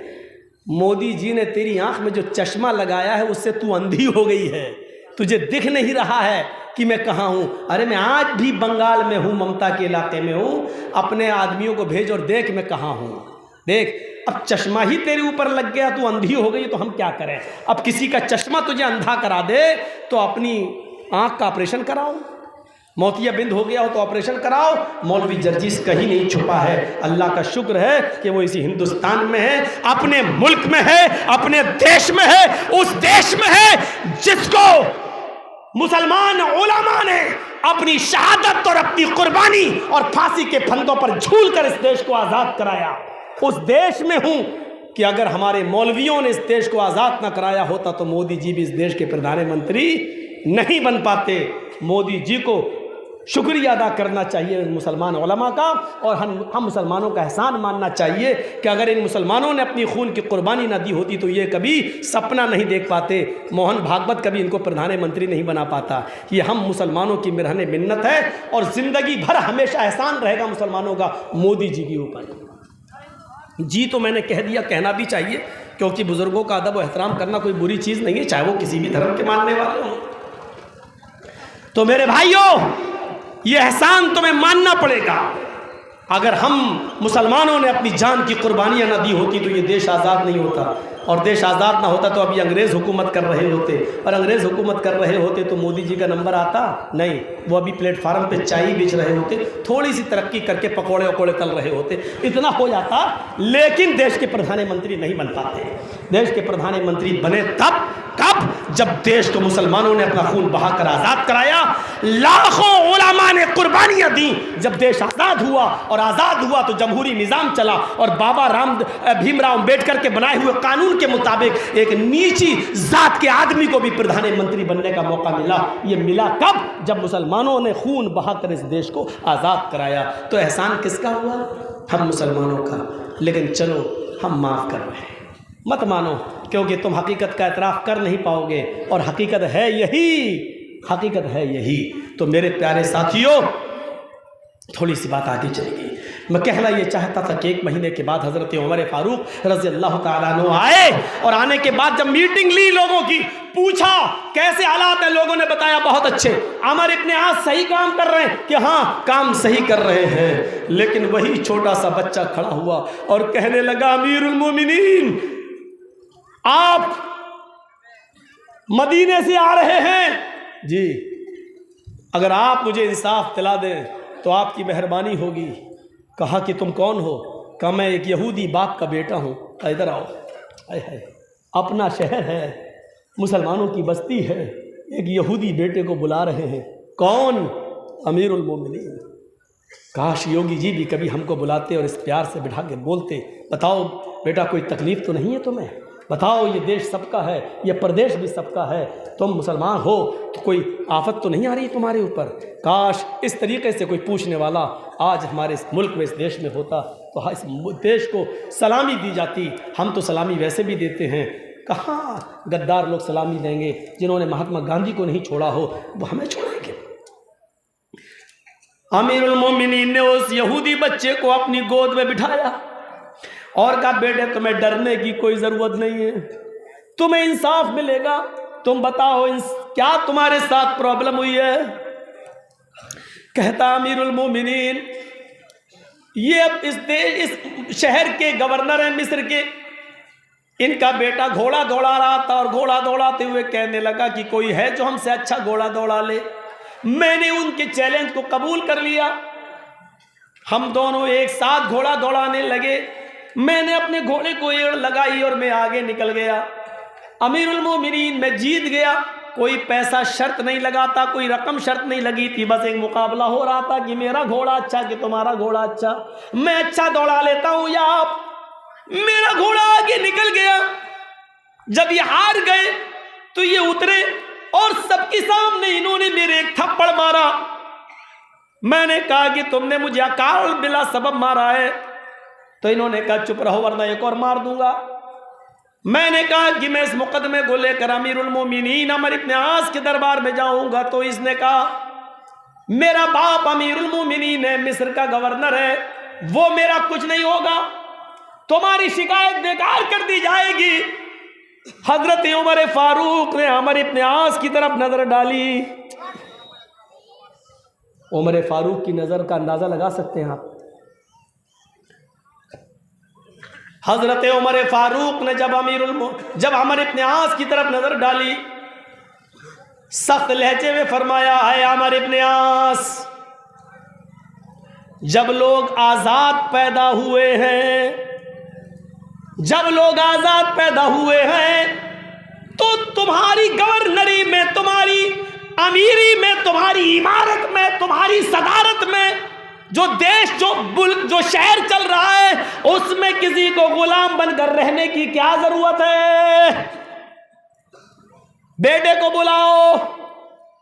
अमर इब्न आस ने अपने बेटे को आवाज दी और हजरत उमर से सफाई पेश करते हुए कहा कि इस बच्चे ने हमारे दरबार में शिकायत ही नहीं की, अगर शिकायत की होती तो मैं इंसाफ जरूर दिलाता। बेटा आ गया। हजरत उमर ने पूछा क्या यही बच्चा है अमर इब्न आस का जिसने तुम्हें थप्पड़ मारा है? उस यहूदी बच्चे ने कहा अमीरुल मोमिनीन, इसी ने मुझे थप्पड़ मारा है। खड़े हो जाओ। खड़ा हो गया। थप्पड़ मारा है? जी मारा है। ये जो बोल रहा सही है? जी सही है। लोगों से पूछा क्या तुमने अपनी आंखों से देखा? उन्होंने कहा हाँ सही है। कहा यहूदी बच्चे से, बेटा जितनी जोर से इसने तुम्हें थप्पड़ मारा है उतनी जोर से तुम भी इसको थप्पड़ मारो और अपना इंतकाम ले लो। देश अपना, मुल्क अपना, मुसलमानों की तादाद अपनी, लेकिन एक गरीब और यहूदी बच्चे को इंसाफ। उस यहूदी बच्चे ने जोर से तड़ाकेदार थप्पड़ मारा, उतनी जोर से जितनी जोर से उसने मारा होगा। हजरत उमर फारूक ने कहा हिसाब किताब बराबर, आइंदा ख्याल रखना। ठीक है। अमर इब्न आस तुम भी इधर आओ। मैं जी खड़े हो जाओ। खड़े हो गए। ये चीज देखने के लायक है, ये चीज देखने के लायक है। तारीख ऐसी मिसाल पेश करने से कासिर है, चाहे वो हिंदू धर्म की तारीख हो, ईसाइयत की तारीख हो, यहूदियत की हिस्ट्री हो, ईसाइयों के पास हिस्ट्री हो।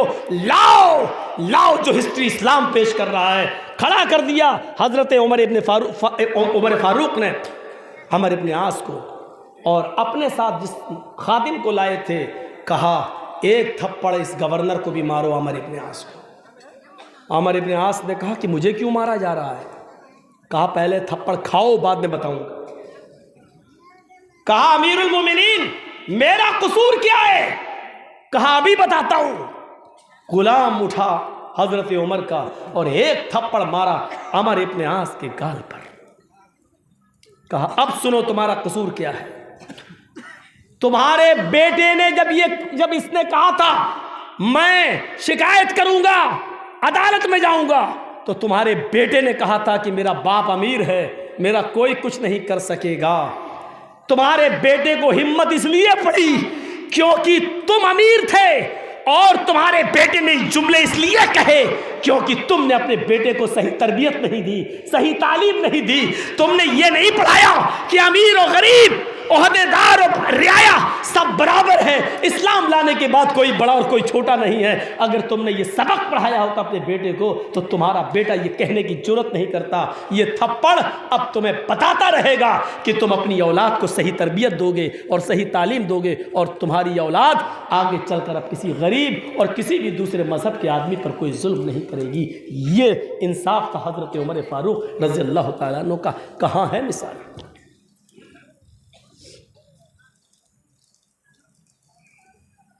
बताइए। तारीख ऐसी मिसालें पेश करने से कासिर है।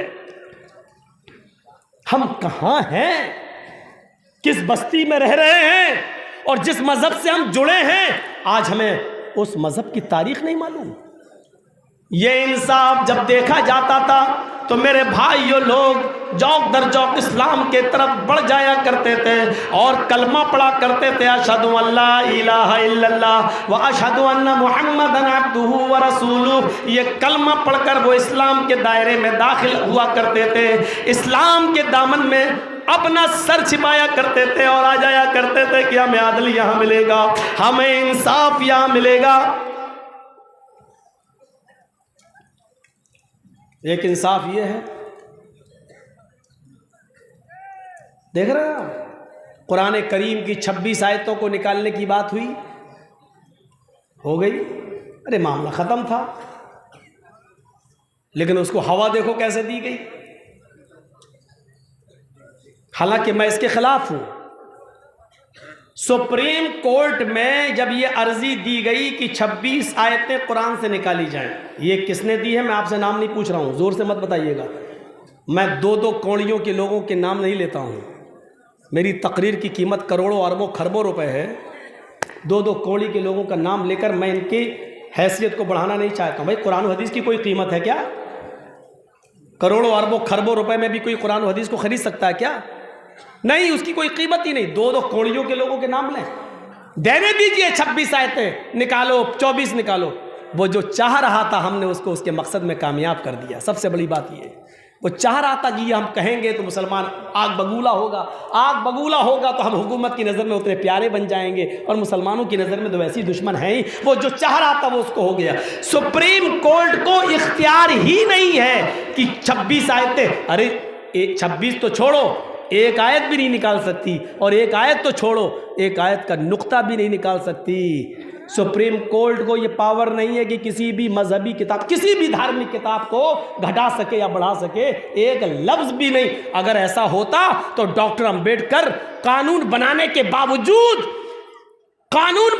बावजूद जिनका बनाया हुआ कानून सुप्रीम कोर्ट में चल रहा है, इसके बावजूद वो मनुस्मृति से वो चीज़ें नहीं निकलवा सके जो आज भी मनुस्मृति में हिंदू धर्म की नाक कटाती हैं। मसलन ब्राह्मण ने अपने मुंह से ब्राह्मण को पैदा किया, पैरों से शूद्र को पैदा किया, और अब ब्राह्मण किसी हरिजन की लड़की को, शूद्र की लड़की को देख ले और पसंद आ जाए तो हरिजन को चाहिए कि वो लड़की लाकर ब्राह्मण को दे दे, और शूद्र को अगर कोई ब्राह्मण की लड़की पसंद आ जाए और देख ले तो ब्राह्मण को चाहिए कि उसकी आंखें फोड़ दे, तूने ब्राह्मण की लड़की कैसे देखी। ये देखिए, ये लिखा है बाकायदा मनुस्मृति में, लेकिन आज तक कोर्ट इसको नहीं हटा सकी, क्योंकि कोर्ट को ये अख्तियार ही नहीं है कि किसी भी धार्मिक किताब को हटाए या घटाए या बढ़ाए। ये केस खारिज हो जाता, अपने आप खारिज हो जाता, लेकिन हमने उसके नाम को उछाला, इतना उछाला कि हमने उसको उछाल के हीरो बना दिया। हीरो, कोई औकात नहीं थी उसकी।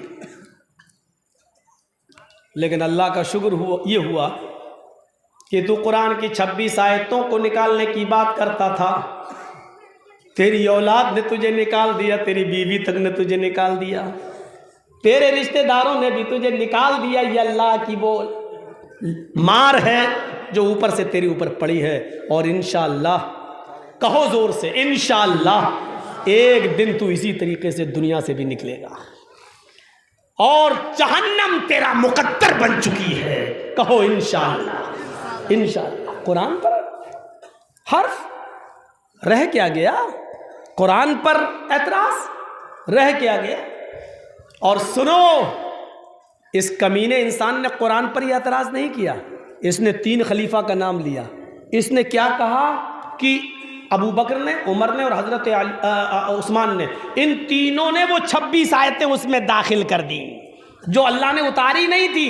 इन लोगों ने उसमें घुसा दी जो कुरान का हिस्सा नहीं है। अब है बहरूपिये, अब है सरकार के हड्डियों पे पलने वाले देशी कुत्ते। ये जुमले बोले जा सकते हैं, मेरे ऊपर मुकदमा नहीं चलेगा, मैं किसी का नाम ही नहीं ले रहा हूं। अबे देशी कुत्ते। 3 सहाबियों ने जब उसको दाखिल कर दिया था तो चौथे खलीफा हजरत अली थे कि नहीं? तू ही तो उनको सबसे बड़ा मानता है। तो जब अली की हुकूमत आई तो अली ने उन 26 आयतों को क्यों नहीं निकाला? अगर मुसलमान मुजरिम हुए तो तेरी नजर में तो अली भी मुजरिम हुए। जब वो खलीफा बने, पावर उनके पास आ गया, ताकत उनके पास आ गई, तो उनको निकालना चाहिए थी ना, तो उन्होंने क्यों नहीं निकाला? इसका मतलब जिन आयतों को अली ने खलीफा बनने के बाद नहीं निकाला, तो उन आयतों को तू निकालेगा, तेरा मौला अली नहीं निकाल सका, तो ये बेचारे पेशाब करके और लैट्रिन करके जो धोने की तमीज नहीं जानते, ये निकालेंगे, ये कुरान की 26 आयतों को निकालेंगे। तू भौंकता रहे कुत्तों की तरह, कुछ नहीं होना। कुरान अपनी असली शक्ल में बाकी रहेगा, क़यामत की सुबह तक बाकी रहेगा, इसलिए कि इसको सरकार की तरफ से डाली गई हड्डियों पे पलने वाले कुत्तों ने नहीं नाजिल किया। इसको नाजिल करने वाली ज़ात अल्लाह की है। इन्ना नहनु नज़्ज़लना ज़िक्रा व इन्ना लहू लहाफ़िज़ून, हम ही ने इस कुरान करीम को उतारा है और हम ही इसकी हिफाजत करेंगे। और सुन लो, 20 आयतें तो छोड़ो, 26 लफ्ज़ भी नहीं निकाल सकते। और 26 लफ्ज़ तो छोड़ो, एक लफ्ज़ भी, और लफ्ज़ तो बहुत दूर की बात, एक नुक्ता भी अगर किसी ने बदलने की कोशिश की और हटाने की कोशिश की, रब्बे काबा की कसम, उस मुल्क के अंदर क़यामत बर्पा हो जाएगी। उस मुल्क के अंदर खून की नदियां बह जाएंगी। उस मुल्क के अंदर क़यामत बर्पा हो जाएगी। क़यामत, ये अगर नहीं यकीन आता है तो आजमा कर देख लो, एक नुक्ता भी उसका नहीं बदल सकते। अल्लाह की तरफ से नाजिल हुई है। जहां मैंने ये तकरीर कर रहा था, वो दस्तार बंदी हो रही थी बच्चों के सर पर।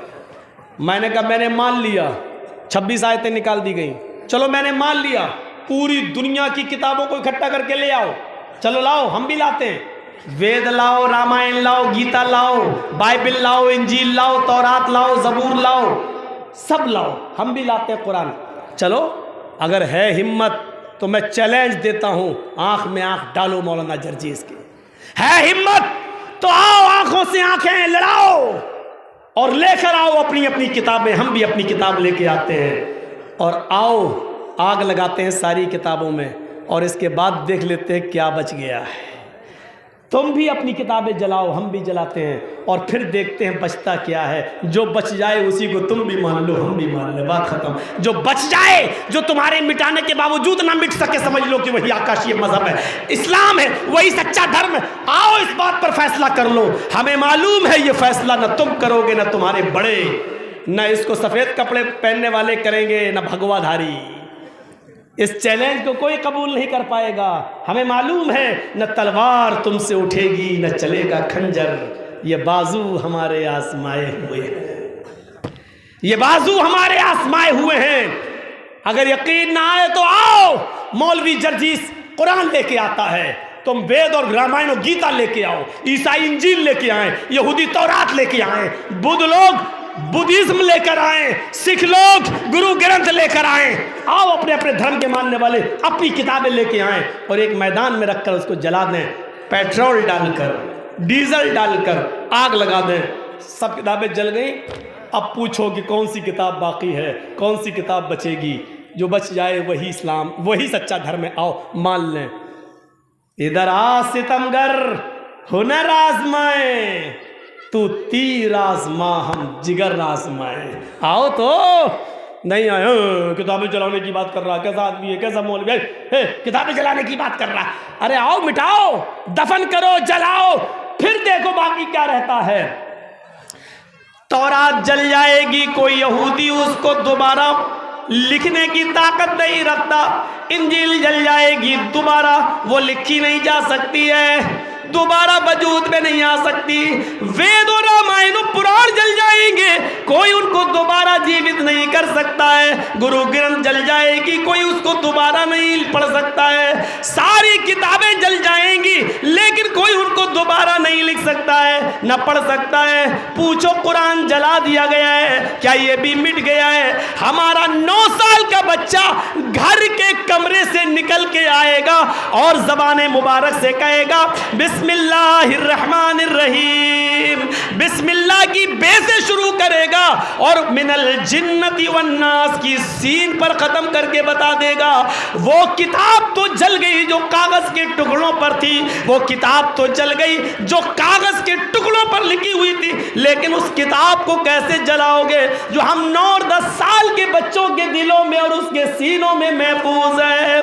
ये किताब बची हुई है, ये कुरान बचा हुआ है। लोगों, यही असली मजहब है, यही असली किताब है जो जलाने से न जले, मिटाने से न मिटे, दफनाने से दफन न हो, जो अमर हो, जो कभी मर नहीं सकती, मिट नहीं सकती, वही तो सच्ची होती है, वही तो सच्चा मजहब है। मेरे भाइयों, ये किताब है, इसको ये भौंकने वाले कुत्ते क्या मिटाएंगे? इसको इससे पहले भी भौंकने वाले बहुत आए, मिट गए नामियों के निशान कैसे कैसे। ये जमी खा गई, बहुत से ऐसे कुत्तों को दफना गई, लेकिन कोई कुछ नहीं कर सका। तुम क्या करोगे? मेरे भाइयों, यही कुरान है जिसको मिटाने के लिए, बल्कि साहिब कुरान ही को मिटाने के लिए उमर फारूक निकले थे। वो कहते थे आज कुरान का नामो निशान मिटा दूंगा, बल्कि कुरान जिस पर उतरता है उसी का नामो निशान मिटा दूंगा। लेकिन कुरान की चंद आयतें उनके कानों में जाती हैं तो दिल की दुनिया बदल जाती है, दिल की दुनिया बदल जाती है मेरे भाइयों। और वो जो कुरान साहिब कुरान को मिटाने गए थे, वही अल्लाह के नबी के सामने मुजरिम की तरह खड़े हैं। कहने लगे अल्लाह के नबी, मैं भी उस कुरान पर ईमान लाने के लिए चला आया। अशहदु अल्ला इलाहा इल्लल्लाह व अशहदु अन्ना मुहम्मदन अब्दुहु व रसूलुहु। अल्लाह के नबी सल्लल्लाहु अलैहि वसल्लम इतना खुश हुए जिस दिन उमर इस्लाम लाए। ये नारे तकबीर जो लगता है, अल्लाहु अकबर जिस पर आवाज़ें हम देते हैं, ये अभी तक बंद था। जिस दिन उमर इस्लाम लाए, सबसे पहले अल्लाहु अकबर का नारा उमर फारूक के इस्लाम लाने के बाद लगा। जब उमर फारूक ने कलमा पढ़ा तो पहली बार जोर से तकबीर बुलंद हुई। तकबीर, अल्लाहु अकबर, अल्लाहु अकबर की आवाज वहां से आई। अल्लाह के नबी ने फरमाया, आए उमर, आज तुम इस्लाम लाए हो, मैंने परसों ही अपने रब से ये दुआ की थी, अल्लाहुम्मा अय्यदिल इस्लाम बि उमर इब्नुल खत्ताब। अल्लाह इस्लाम को उमर इब्न खत्ताब के जरिए ताकतवर बना दे। अल्लाह इस्लाम कमजोर है, हमें उमर दे दे, मैं तुझे इस्लाम को मजबूत बनाकर दे दूंगा। अल्लाह ने आज मेरी दुआ सुन ली है। बहादुर सहाबी ईमान ला चुका है। अब उससे पूछा गया, तुम्हारी ख्वाहिश क्या है उमर? आज मैं बहुत खुश हूँ, बताओ तुम्हारी ख्वाहिश क्या है? आज तुम्हारी तमन्ना मैं पूरी करना चाहता हूँ। तो उस बहादुर की बहादुरी भरी तमन्ना देखो। कहते हैं हज़रत उमर, अल्लाह के रसूल मेरी तमन्ना पूरी करेंगे? कहाँ, बोलो क्या है? कहा अल्लाह के रसूल अभी तक आप नमाज कहाँ पढ़ते हैं? कहा इसी ज़ैद इब्न अरकम के घर में पढ़ता हूँ, छुप छुप के पढ़ता हूँ। फरमाया कितने लोग हैं? कहा 39 लोग हैं, 39, मैं लेके 40। हज़रत उमर ने कहा और आज मैं इस्लाम लाया हूँ, कितने हो गए? कहा 41। कहा अच्छा, मेरी तमन्ना यह है कि आज खाने काबा में चलिए और नमाज पढ़िए, देखें कौन रोकता है। घर से निकालिए ये चोरी चोरी और छुप छुप के जो आप नमाजें पढ़ रहे हैं, निकलिए यहाँ से। अय अल्लाह के रसूल, 39 लोग आपके पीछे नमाज पढ़ेंगे, आप नमाज पढ़ाएंगे, 40 हो गए। अल्लाह के नबी ने कहा और उमर तुम क्या करोगे? अब तो नमाज तुमको भी पढ़ना है, इस्लाम ला चुके हो, फिर ये क्यों कह रहे हो 39 नमाज पढ़ेंगे, आप नमाज पढ़ाएंगे, तुम क्या करोगे? कहा मैं तलवार लेकर खाने काबा के दरवाजे पर खड़ा रहूंगा। क्यों? का देखता हूं किसकी मां ने कितना दूध पिलाया है जो आज आपको खाने काबा में नमाज पढ़ने से रोक सके। ये पहली तमन्ना थी हजरत उमर फारूक की। कहाँ हैं हम? जलसा हो रहा है, अम्मा डर रही, बेटा न जा। क्यों? मौलवी जर्जीज को लास्ट में टाइम मिलता है, 2 बजे तक बोलेगा तू अकेला आएगा। ये अम्मा है आज की, ये माँ है आज की। जलसे में भी जाने से कहे 2 बजे तू अकेला आएगा, ये आज की माँ। और हजरत उमर फारूक क्या कह रहे हैं? 39 लोग नमाज पढ़ेंगे, आप नमाज पढ़ाएंगे और मैं दरवाजे पे खड़ा रहूंगा, फिर देखता हूं कौन रोके। जो आएगा गर्दन उसकी तड़पती हुई मिलेगी, लरसती हुई मिलेगी, बदन से जुदा मिलेगी। ये कोई मिटा सका कुरान को? मिटाने गए थे, खुद ही मान ले आए, खुद ही लाए। मेरे भाइयों, ये इंसाफ, इंसानियत का ऐसा दर्स दिया है। थोड़ा सा ये वाक़या दूसरी तरफ आ गया। इंसानियत का ऐसा दर्स कि अमीरी और गरीबी के फर्क को भी मिटा दिया। 50 मौलवियों से वाक़या सुना होगा आपने, 50 मौलवियों से, कि वो एक लड़की के हाथ काट दिए। अल्लाह के रसूल सल्लल्लाहु अलैहि वसल्लम ने, बड़े अमीर घर की थी, फातिमा मखजूमिया। क्या था ये? लोगों ने यही तो कहा था अल्लाह के रसूल बड़े अमीर घर की है, हाथ मत काटो। लोग क्या कहेंगे? अमीरों के साथ ऐसा हो गया। बड़े इज्जतदार घराने की, कबीले मखजूम बहुत इज्जतदार घराना, नाक कट जाएगी पूरे कबीले की। लोगों ने उसामा इब्न ज़ैद को सिफारिशी बनाकर भेजा। अल्लाह के नबी के बड़े करीबी थे। हो सकता है करीबी के मौलाना जर्जिस के पास लोगों को भेजा जाता ना, करीबी लोगों को। डायरेक्ट प्रोग्राम नहीं दे रहे हैं तो इनके थ्रू ले ला, ये करीबी हैं। तो उसामा इब्न ज़ैद को भेजा। अल्लाह के रसूल के मुंह लगे हुए हो, अल्लाह के नबी ने कहा कहो उसामा कैसे आना हुआ कि बड़े ऊंचे घर की लड़की, अल्लाह सोच रहे थे मेरी बात अल्लाह के नबी मान लेंगे, मुझसे बड़ा प्यार करते हैं। अल्लाह के नबी ने कहा अच्छा तो तुम सिफारिशी बनकर आए हो जी, उसको छोड़ दूं? हाँ। अतशफ़ौ फी हद्दिन मिन हुदूदिल्लाह, क्या तुम अल्लाह की हदों में से एक हद को तोड़ने के लिए सिफारिश लेके आए हो? वो हद जो अल्लाह ने नाफिज किया मैं उसको तोड़ दूं? उसामा अपना मशवरा अपने पॉकेट में रखो, नहीं मानता हूं। उस लड़की का हाथ काटा जाएगा, हाथ काट दिया गया। अमीर लड़की थी, अमीरी गरीबी के फ़र्क को मिटा दिया। जब हाथ कटने के बाद लोगों ने मजाक उड़ाया काफिरों ने, तो अल्लाह के रसूल का जवाब क्या था सुनो। फरमाया तुम मेरा मजाक उड़ाते हो, अमीर घर की लड़की ने चोरी की थी, हाथ काट दिया गया। अगर उस फातिमा की जगह पर मेरी अपनी बेटी अपनी फातिमा होती तो मैं उसका भी हाथ काट डालता। लौ अन्न फातिमत बिन्त मुहम्मद सरकत लक़तअतु यदा, अगर आज उसकी जगह पर मेरी अपनी बेटी होती तो मैं अपनी बेटी का भी हाथ काट डालता। ये इंसाफ था, अपना और पराया नहीं, मैं अपनी बेटी तक का हाथ काट डालता। और ऐसा नहीं हुआ कि आपने अपने रिश्तेदारों के साथ इंसाफ न किया हो। जंगे बदर में जब 70 काफिर कैद करके लाए गए तो उन काफिरों में एक आपके सगे चचा हजरत अब्बास थे। अल्लाह के रसूल ने कहा सबके पैरों में बेड़ियां डाल दो और मैदान में छोड़ दो ताकि रात में भाग न जाए। बेड़ियां डाल दी गई, टाइट कर दी गई, सब पड़े हुए हैं। अल्लाह के रसूल रात में निकल रहे हैं, देखें देखते हैं तो सब तो सो रहे हैं, लेकिन उनके चचा रो रहे हैं। अब्बास बूढ़े आदमी हैं, पैरों में बेड़ियां हैं, पैर फैलाते हैं तो दर्द होता है, और जब दर्द होता तो अब्बास की आंखों में आंसू देखे तो अल्लाह के रसूल की आंखों में आंसू आ गए। आपको देखा नहीं कि आपने चचा की तकलीफ़ और आप अपने हुजरे में चले आए, लेकिन एक सहाबी ने देख लिया, मुहम्मद रसूलुल्लाह की आंखों में आंसू आ गए। जब देखा नबी सो गए तो वो उठे और अब्बास के पैरों की बेड़ियों को ढीला कर दिया। अल्लाह के नबी तहज्जुद के लिए उठे, फिर देखते हैं कि देख रहे हैं अब्बास बड़े आराम से सो रहे हैं, तो देखा तो पैरों की बेड़ियां ढीली हैं और सो रहे हैं। अभी तो टाइट थी, सारे कैदियों की बेड़ियां टाइट हैं और मेरे चचा की बेड़ियां हल्की ढीली। उठाया साहबा को, उठो, सब उठे। क्या क्या क्या क्या? मेरे चचा के पैरों की बेड़ियों को ढीला किसने किया? एक सहाबी उठे, कहा अल्लाह के रसूल मैंने। कहा क्यों? मैंने कहा था? कहा नहीं। फिर तुमने क्यों ढीला कर दिया? कहा अल्लाह के नबी जब आपने अपने चचा को रोते हुए देखा और पैरों की बेड़ियों को टाइट देखा तो आपकी आंखों में आंसू आ गए। मैंने सोचा कि चचा की तकलीफ देखकर आपकी आंखों में आंसू आ गए, इसलिए मैंने ढीला कर दिया ताकि आपको आराम से नींद आ जाए।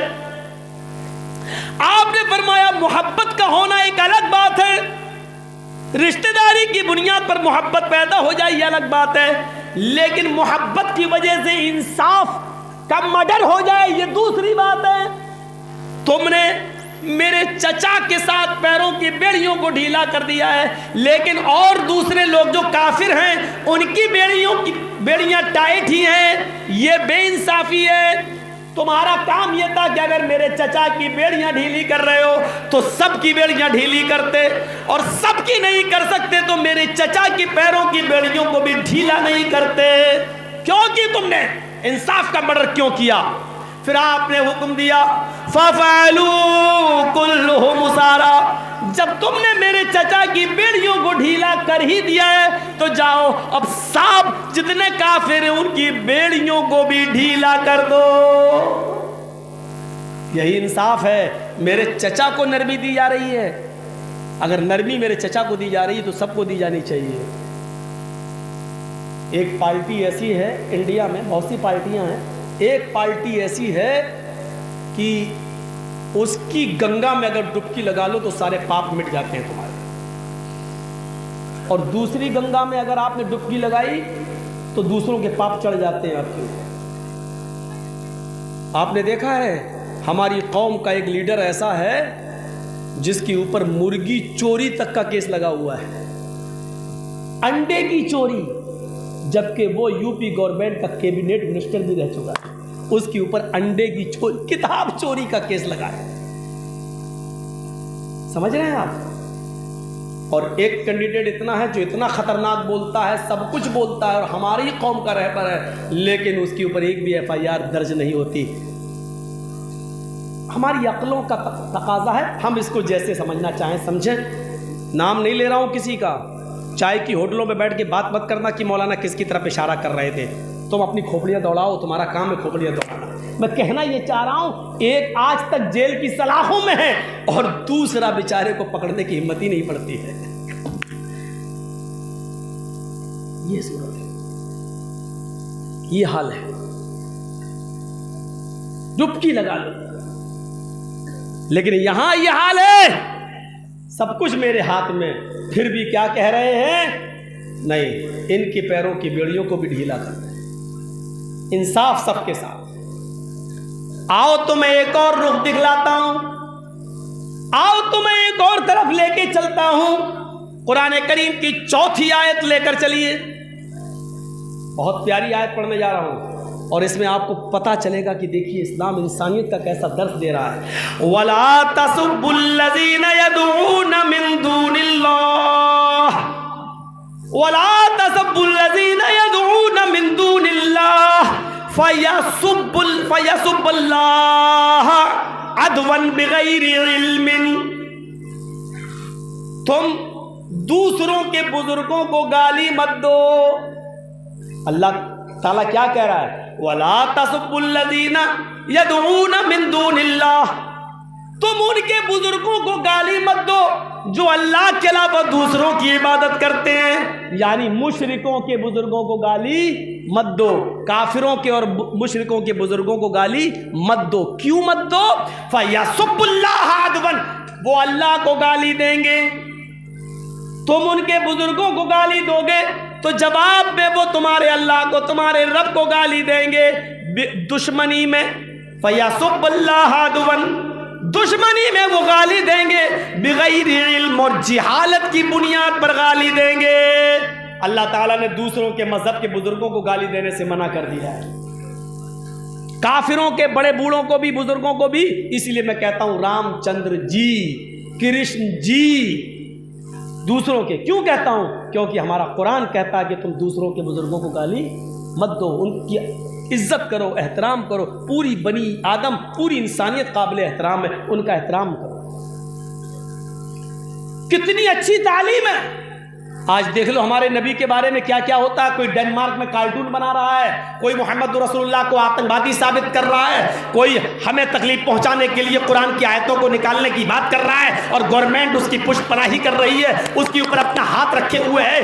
देखो आज हमें कितनी गालियां दी जा रही हैं, हमारे नबी को क्या क्या कहा जा रहा है, लेकिन हमारा इस्लाम क्या कहता है, हमारा कुरान क्या कह रहा है? वला तसुब्बुल्लज़ीना यदऊना मिन दूनिल्लाह, तुम उनको गाली मत दो जो अल्लाह के अलावा गैरों की इबादत करते हैं, उनके बुजुर्गों को तुम बुरा मत कहो। यही वजह है कि हजरत उमर फारूक रज़ियल्लाहु ताला अन्हु ने अपने ज़माने हयात में और अपने दरबार खिलाफत के अंदर कभी भी जुल्म और ज़्यादती को बर्दाश्त नहीं किया, किसी के खिलाफ एक्शन नहीं लिया।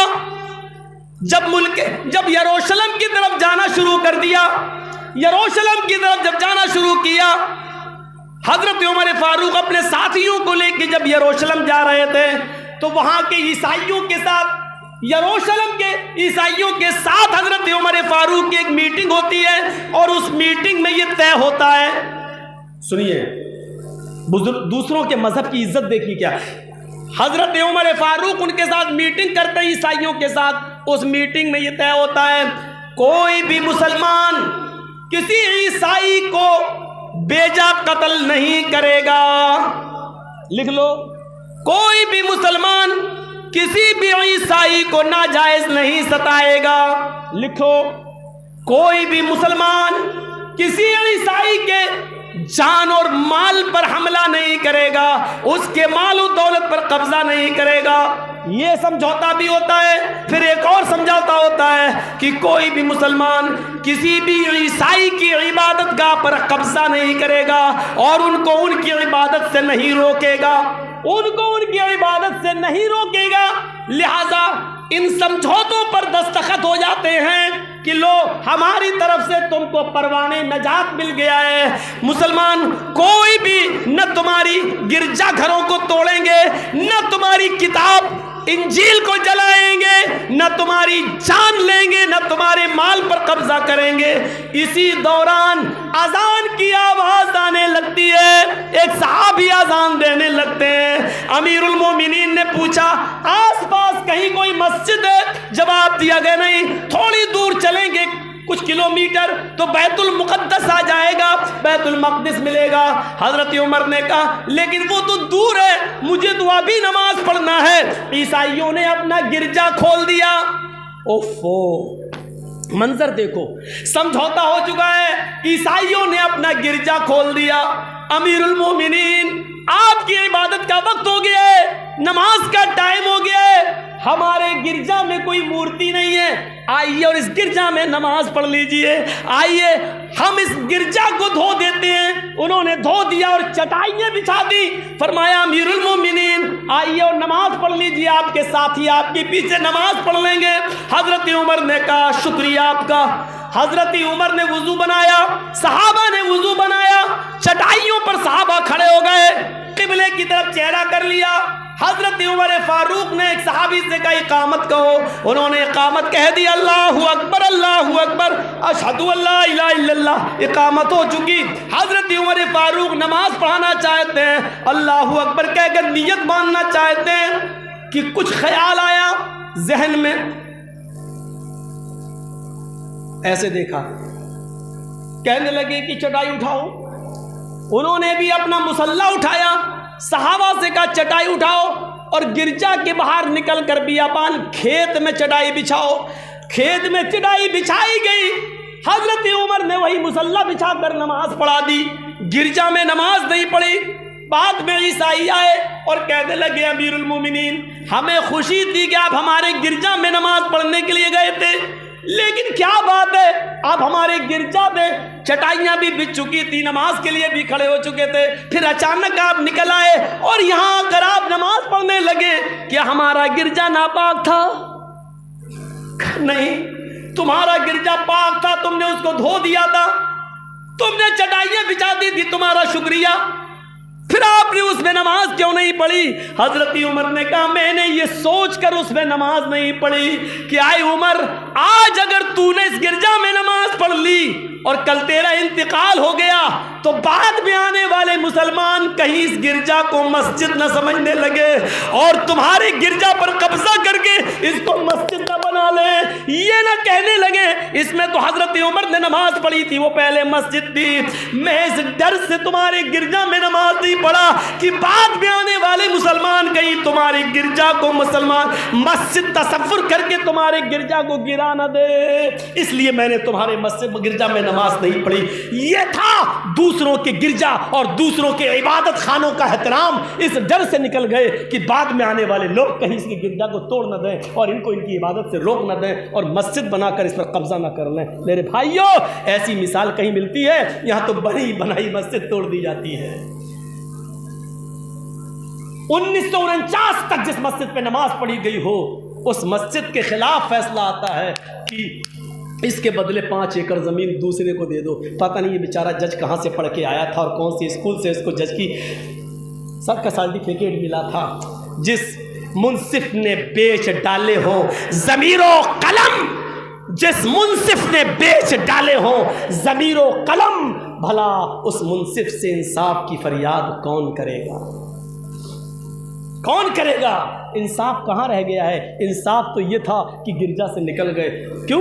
नमाज पढ़ना जायज़ था मेरे लिए, लेकिन जानबूझकर नहीं पढ़ा। क्यों नहीं पढ़ा? इसलिए नहीं पढ़ा कि बाद में आने वाले मुसलमान कहीं इसको मस्जिद न। ये हालात थे, ये जिम्मेदारी थी हमारी। और वहीं से सब लोग अपने अपने ऊंट के ऊपर बैठे, चलो बैतुल मक़दिस में चलना है, चल दिए। हजरत उमर फारूक जिस ऊँट पर बैठे थे उस पर कुछ सामान था, बस एक ही आदमी बैठ सकता था। हजरत उमर फारूक कुछ देर बैठते थे और उनका गुलाम लगाम पकड़ के चलता था। कुछ देर गुलाम बैठता था तो हजरत उमर ऊँट की लगाम पकड़ के चलते थे। ये तय हो गया था, थोड़ी दूर तुम चलोगे, थोड़ी दूर हम बैठेंगे, थोड़ी दूर हम चलेंगे तुम बैठोगे। ये हुआ, कभी गुलाम बैठता, कभी उमर बैठते, कभी गुलाम बैठता, कभी उमर बैठते, और ऐसे सफ़र होते होते बैतुल मक़दिस आ गया।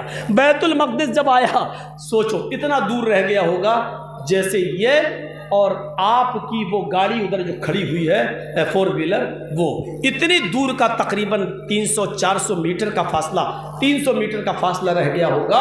तो बारी आ गई हज़रत उमर फ़ारूक के लगाम पकड़ने की, ऊँट की लगाम पकड़ने की, और हज़रत उमर फ़ारूक के गुलाम के बैठने की बारी आ गई ऊँट पर। गुलाम कहने लगा, अमीरुल मोमिनीन आप लगाम पकड़ेंगे ऊँट की?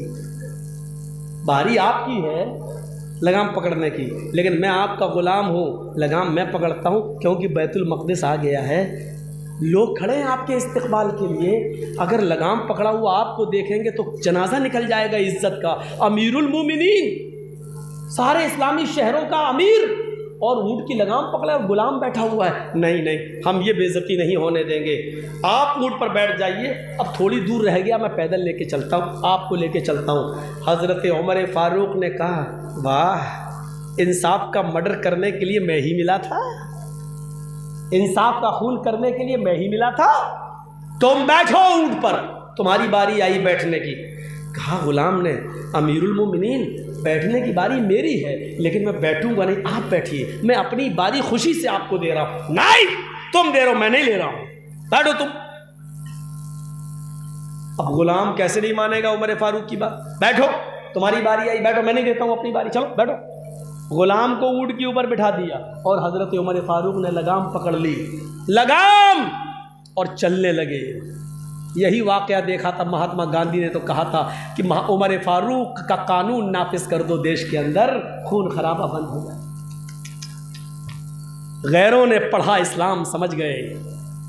देख रहा हूं उत्तर प्रदेश के अंदर क्या हो रहा है। इलाहाबाद में एक औरत ने डीएम को एप्लीकेशन दिया है, एक औरत ने, कि 5:30 बजे के करीब अजान होती है, मस्जिद के लाउड स्पीकर से हमारी नींद खुल जाती है, फिर हमें नींद नहीं आती है, फिर हमारे सर में दर्द होता है और फिर मैं टेंशन में रहती हूँ। कानून अपनी जगह पर है, 10 बजे से लेकर 6 बजे तक लाउड स्पीकर बंद रहने की सुप्रीम कोर्ट का ऑर्डर है। कानून में हम कुछ दखल अंदाजी नहीं दे रहे हैं, ये सबके लिए है, कानून अपना काम कर रहा है, मुझे किसी उस पर ऑब्जेक्शन नहीं लगाना है, लेकिन सिर्फ बताना इतना है कि देखिए वो एक हिंदू औरत क्या कह रही है कि 5:30 बजे के करीब अजान की आवाज़ आती है और मेरी नींद खुल जाती है। एक हिंदू औरत अजान की आवाज़ सुनकर उसकी आँख खुल जाती है, और मुसलमान अजान की आवाज़ सुनकर घोड़े का बेच के सोता है, लगता है जैसे मछलियाँ बेच के आया हुआ है। तुमसे अच्छी वो हिंदू औरतें हैं जिनकी अजान की आवाज़ सुन के कम से कम आँख तो खुल जाती है, नमाज नहीं पढ़ती अलग बात है, लेकिन आँख तो खुल जाती है कम से कम। यहाँ तो आँख ही नहीं खुलती है, बेशर्मी की हद हो गई हमारी, आँख ही नहीं खुलती है। उस औरत ने पूरी दुनिया के मुसलमानों को सोचने पर मजबूर कर दिया है कि तुम्हारी अजान की आवाज़ सुनकर हम तो उड़ सकते हैं, लेकिन तुम इतने बेशरम हो कि तुम्हारी आँख तक नहीं खुलती। ये बेचारे निकलेंगे जो अपनी नींद की कुर्बानी न दे सके, वो जुलूस निकाल लें, इसको सजा दो, कुरान की आयतें निकलवाता है, इसको मारो। इनका मोहब्बत देखो, जो अपनी चादर अपने ऊपर से हटाकर मस्जिद में न जा सके, वो बेचारा कह रहा है कि इसको फांसी दो, फांसी दो। और जो फजर में सोता रहे उसको क्या करो, गले लगाओ, हैं? उसको गले लगाओ। हज़रत उमर फ़ारूक के दौरे खिलाफत में एक शख्स की फजर की नमाज की 1 रकात छूट गई थी बस। हज़रत उमर नमाज पढ़ा रहे थे तो वो देर से आया, अमीरुल मोमिनीन ने जब सलाम फेरा तो उसकी 1 रकात छूट गई थी, उसने पूरी कर दी। 1 रकात छूटी थी फजर की, पूरी की। हज़रत उमर ने CID से कहा, अपनी खुफिया पुलिस से, जिसकी 1 रकात छूट गई उसका नाम नोट करो तो डायरी पे। कहा क्या बात कर रहे हो? क्या हाँ? कहा नहीं वो रोज़ आता है, आज पेशाब पायखाने में देर हो गई होगी। कहा अल्लाह करे कि वही हो जो तुम कह रहे हो, लेकिन मुझे डर लग रहा है कहीं इसके अंदर मुनाफिकत तो नहीं आ गई है। अगर मुनाफिकत आई होगी तो कल भी देर से आएगा और परसों भी देर से आएगा। आज देर से आया, मैं कुछ नहीं कह रहा हूँ, अगर ये 3 दिन मस्जिद में देर से आया तो मैं इसको वो सज़ा दूंगा जो मुर्तद को सज़ा देता हूँ, दाहिना हाथ काटता हूँ, बायां पैर, या बायां हाथ काटता हूं तो दायां पैर, मैं इसका वही सज़ा दूंगा अगर इसने 3 दिन मस्जिद में देर से आया। सोचिए, पेशाब और पायखाने में गया था, अजान का जो मोबाइल का ज़माना नहीं था, घड़ियों का ज़माना नहीं था, अलार्म का ज़माना नहीं था, उस वक्त हालात ये देखिए, बेचारा आया, पेशाब पायखाने में देर हो गई होगी, चला और नमाज़ पढ़ने, 1 रकात निकल गई, बाद में आया तो जमात में शरीक हो गया, हज़रत उमर ने सलाम फेरा तो वो 1 रकात पूरी कर लिया। 1 रकात मिल गई थी, सिर्फ 1 रकात छूटी थी, तो हज़रत उमर ने कहा इसका नाम नोट करो और 3 दिन देर से आएगा तो मैं इसको मुर्तद वाली सज़ा दूंगा। और जो पूरे हफ्ते नमाज ना पढ़े, वो फजर की नमाज जो पूरे महीने ना पढ़े, जुमे की नमाज ही तो हम हफ्ते हफ्ते पढ़ते हैं बस, लेकिन फजर की नमाज तो हमें लगता है महीनों से नहीं पढ़ी होगी। जुमे के दिन भी तो हम फजर की नमाज में नहीं पहुंच पाते मस्जिद के अंदर फजर की। हजरत उमर ने कहा इसका नाम नोट कर लो। गौर करो मेरे भाइयों, गौर कीजिए हम कैसे लग रहे हैं।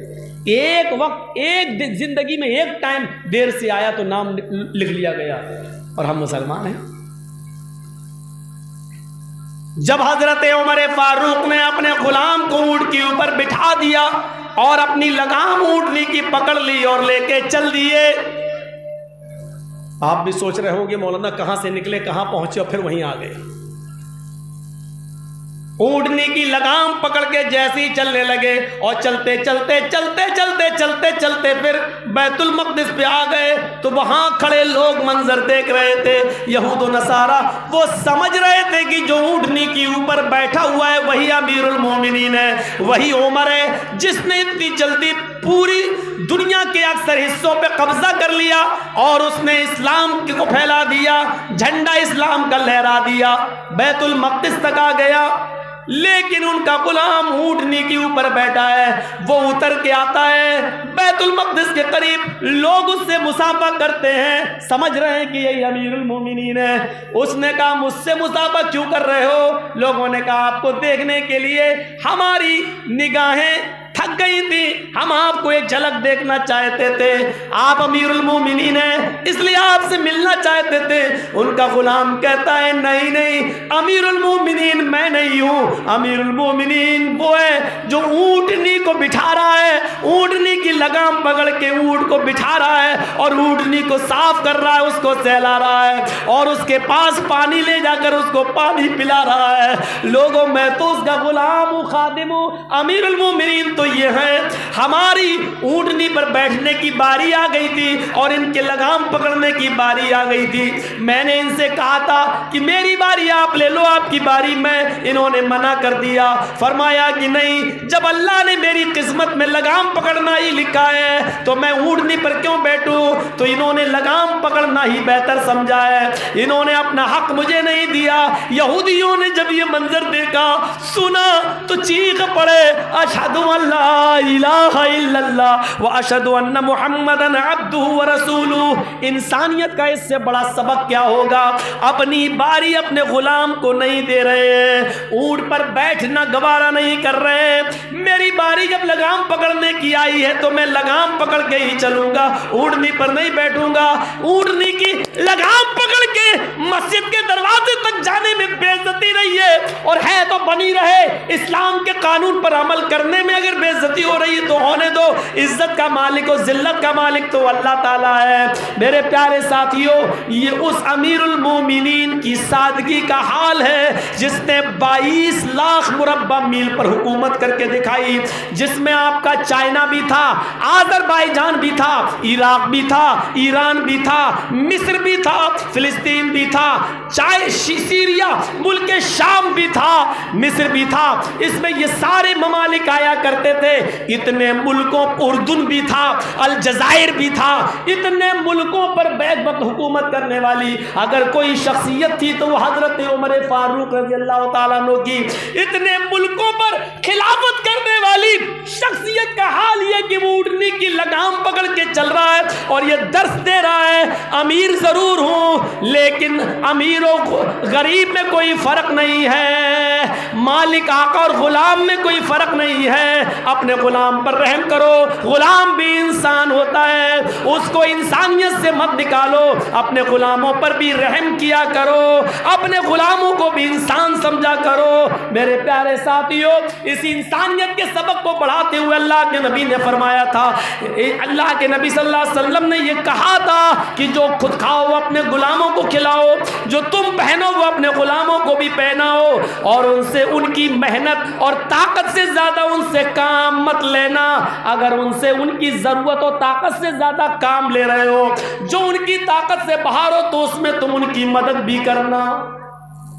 मसलन 50-100 किलो का कोई सामान तुम उनसे उठवा रहे हो अपने गुलाम से, और वो बेचारा उठा नहीं पा रहा हो, तो तुम भी उसकी मदद करना, उसमें उसका सहारा बन जाना। ये मालिकों को हुक्म दिया जा रहा, अपने गुलाम पर रहम करना। इंसानियत का इससे बड़ा सबक और क्या मिलेगा। इंसानियत का सबसे बड़ा सबक उस जात ने दिया जिसकी तालीम का ये असर है, इरहमू मन फिल अर्ज़ यरहमुकुम मन फिस समा। तुम दुनिया वालों पर, जमीन वालों पर रहम करो तो आसमान वाला तुम पर रहम करेगा। ज़मीन पे सिर्फ इंसान ही नहीं होते हैं, ज़मीन पर जानवर भी होते हैं। मतलब यह है कि ज़मीन की मखलूक पर तुम रहम करो तो आसमान वाला तुम पर रहम करेगा। अल्लाह के नबी की इस तालीम का असर ये हुआ कि सहाबाए किराम जानवरों पर भी रहम किया करते थे। हज़रत उमर फारूक ने जब देखा कि मेरे दो ऊँट बैतुल माल से भाग गए तो उनको पकड़ के लाए। हज़रत उस्मान ने कहा ऊँट तेज़ी से भाग रहे, तुम इधर आओ ठंडा पानी पियो। गर्मी में कहाँ भाग रहे हो, ये ऊँट मेरे गुलाम पकड़ के ले आएंगे। हज़रत उमर ने जवाब दिया, उस्मान ये ऊँट अगर गायब हो गए तो क़यामत के दिन तुम जवाब नहीं दोगे, मैं जवाब दूंगा। फिर ऊँट को पकड़ के लाए और बैतुल माल में जमा किया। पूछा बैतुल माल के जिम्मेदारों से, ऊँट क्यों भागे, ऊँट को क्या तकलीफ है, खाना पानी बराबर नहीं देते थे? तो जवाब मिला, खाना पानी बराबर देता हूँ, लेकिन ऊँट तो जानवर हैं, वो ये नहीं जानते हैं, वो तो आज़ादी चाहते हैं, इसलिए रस्सी तोड़कर भाग गए।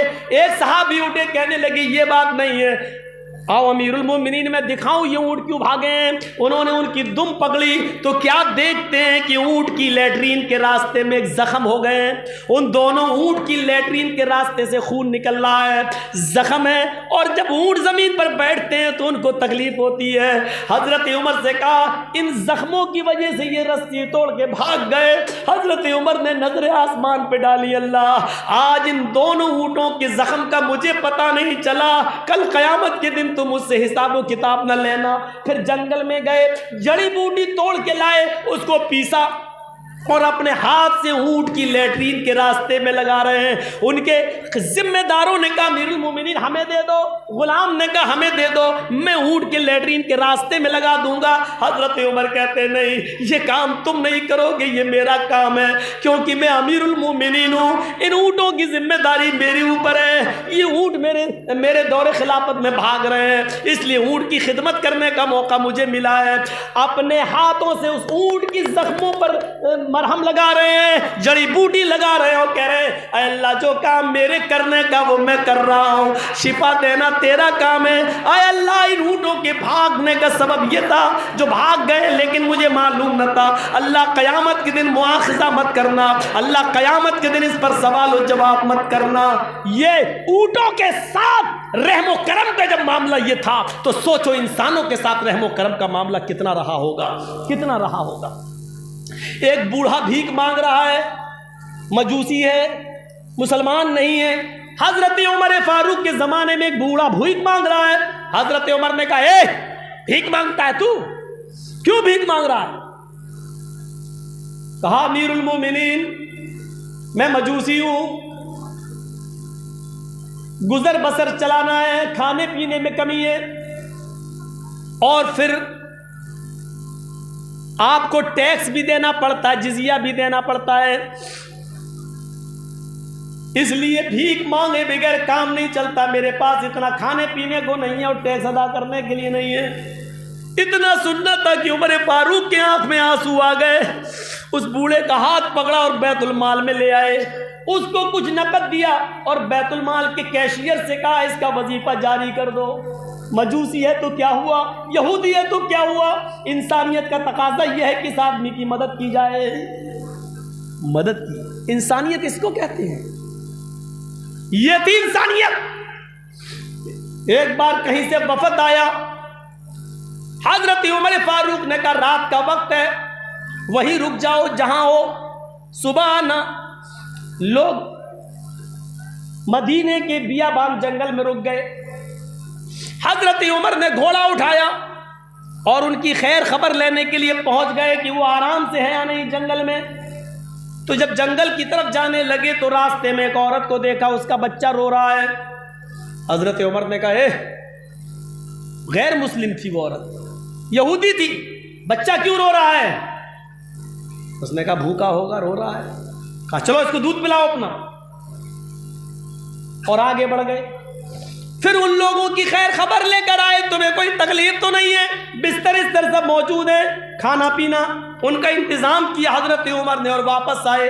जब जंगल से वापस आ रहे थे तो उसी जगह पर देखा कि वो औरत अभी भी बैठी हुई और उसका बच्चा रो रहा है। कहा तुम बड़ी निर्दयी माँ हो, बड़ी जालिम माँ हो, कैसी औरत हो, अपने बच्चे को चुप नहीं कराती हो, दूध नहीं पिलाती हो और बच्चा रो रहा है। उसने कहा ऐसी बात नहीं है जैसी आप समझ रहे हैं, कोई माँ अपने बच्चे को भूखा क्यों रखेगी? बात दरअसल ये है कि मैं अपने बच्चे का दूध छुड़ा रही हूं। कहा क्यों? कहा उमर फारूक ने यह कानून बना दिया है, जब तक बच्चा माँ का दूध पिएगा उसको वजीफा नहीं मिलेगा बैतुल माल से। जब माँ का दूध छोड़ देगा तब उसको बैतुल माल से वजीफा मिलेगा। इस बच्चे का जो कुछ मुझे वजीफा मिलता मैं खाती हूँ, वो दूध बन जाता है और दूध बन के बच्चा पी लेता है। तो मेरे हिस्से का वजीफा मुझे मिलता है तो बच्चे का नहीं मिलता है। जो हिस्सा मुझे मिल रहा बैतुल माल से, तो उसमें मैं अपने बच्चे को कैसे पाल सकती हूँ? वो बच्चा, मेरे हिस्से का दूध तो बच्चा ही पी जाता है, इसलिए मैं इस बच्चे का दूध छुड़ा रही हूं ताकि उमर फारूक से ये कह सकूं कि बच्चे ने दूध छोड़ दिया है। हजरत उमर फारूक की आंखों में आंसू आ गए और रोते हुए कहते हैं आए उमर, तू कितना बड़ा जालिम बन गया है, कितने बच्चों को तू भूखा मारना चाहता है। फिर फौरन बैतुल माल गए और हुक्म दिया आज के बाद ये हुक्म नाफिज कर दो कि जो बच्चा जिस दिन अपनी माँ के पेट से पैदा होगा बैतुल माल से उस बच्चे को उसी दिन वजीफा मिलना शुरू हो जाएगा। गैर मुस्लिम औरतों के बच्चों के लिए कानून बदल देते हैं हजरत उमर फारूक और कहते हैं आज से जो बच्चा पैदा होगा उसी वक्त उसको बैतुल माल से वजीफा मिलेगा। ये इंसानियत का ऐसा दर्स है, दुनिया की सारी मजहबी कौमें और दुनिया के सारे धर्म इससे खाली नजर आते हैं। ये इंसानियत का सबसे बड़ा सबक अगर कोई धर्म देता है तो वो इस्लाम है, वो इस्लाम है, वो इस्लाम है। पढ़ें मीडिया वाले, पढ़ें इंडिया टीवी के और जी हिंदुस्तान के एंकर, इस्लाम की स्टडी करें और इस्लाम का मुताला करें, इस्लाम के खिलाफ बोलना छोड़ देंगे। तो इतने बेशरम है, देखा नहीं कैसे कैसे जुमले बोल रहे थे जब कोरोना मरकज निजामुद्दीन के बारे में, कोरोना बम, कोरोना फैक्ट्री, कोरोना जिहाद। असल सच्चे सबसे बड़े आतंकवादी कोई हैं, हिंदू और मुसलमान को लड़ाने वाले अगर कोई हैं तो ये गोदी मीडिया की टीम है। सबसे बड़े आतंकवादी है, मैं कह रहा हूं आतंकवादी जाओ, जो करना हो कर लो। सबसे बड़े आतंकवादी तुम हो, हिंदू और मुसलमानों के दरमियान नफरत पैदा करने वाले तुम हो। तुम कोरोना बम, उसको भी कह रहे थे कहां छिपा है मौलाना साहब। मारा हाई कोर्ट ने मीडिया को तमाचा, कितना कर्रा तमाचा मारा है मीडिया को। ये अफवाहें इन्होंने फैलाई हैं, फैलाई नहीं है फैलवाई गई हैं। वही हड्डी जो हजम नहीं होती, वही हड्डी जिसका चस्का बहुत मीठा है, अच्छा लग रहा है, वही डाली हुई हड्डी है। अब सोचो जिसका कोई ताल्लुक ही नहीं था कैसे बदनाम किया। वो तबलीगी जमात के लोग देखो फला नर्स के सामने नंगे हो गए, थूक रहे, ये कर रहे। कितनी वाहियात खबरें उड़ाई इन लोगों ने, कितनी वाहियात खबरें उड़ाई थी इन लोगों ने।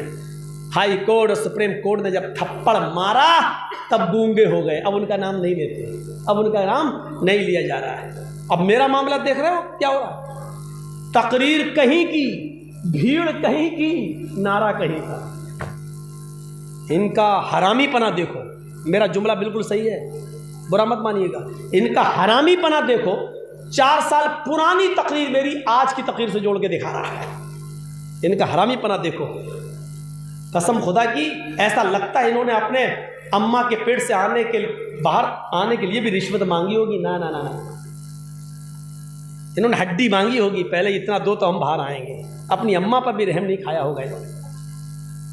तकरीर दिखाई दे रहा मेरी मालदा की, कलिया चक्की, और भीड़ दिखा रहा हैदराबाद की।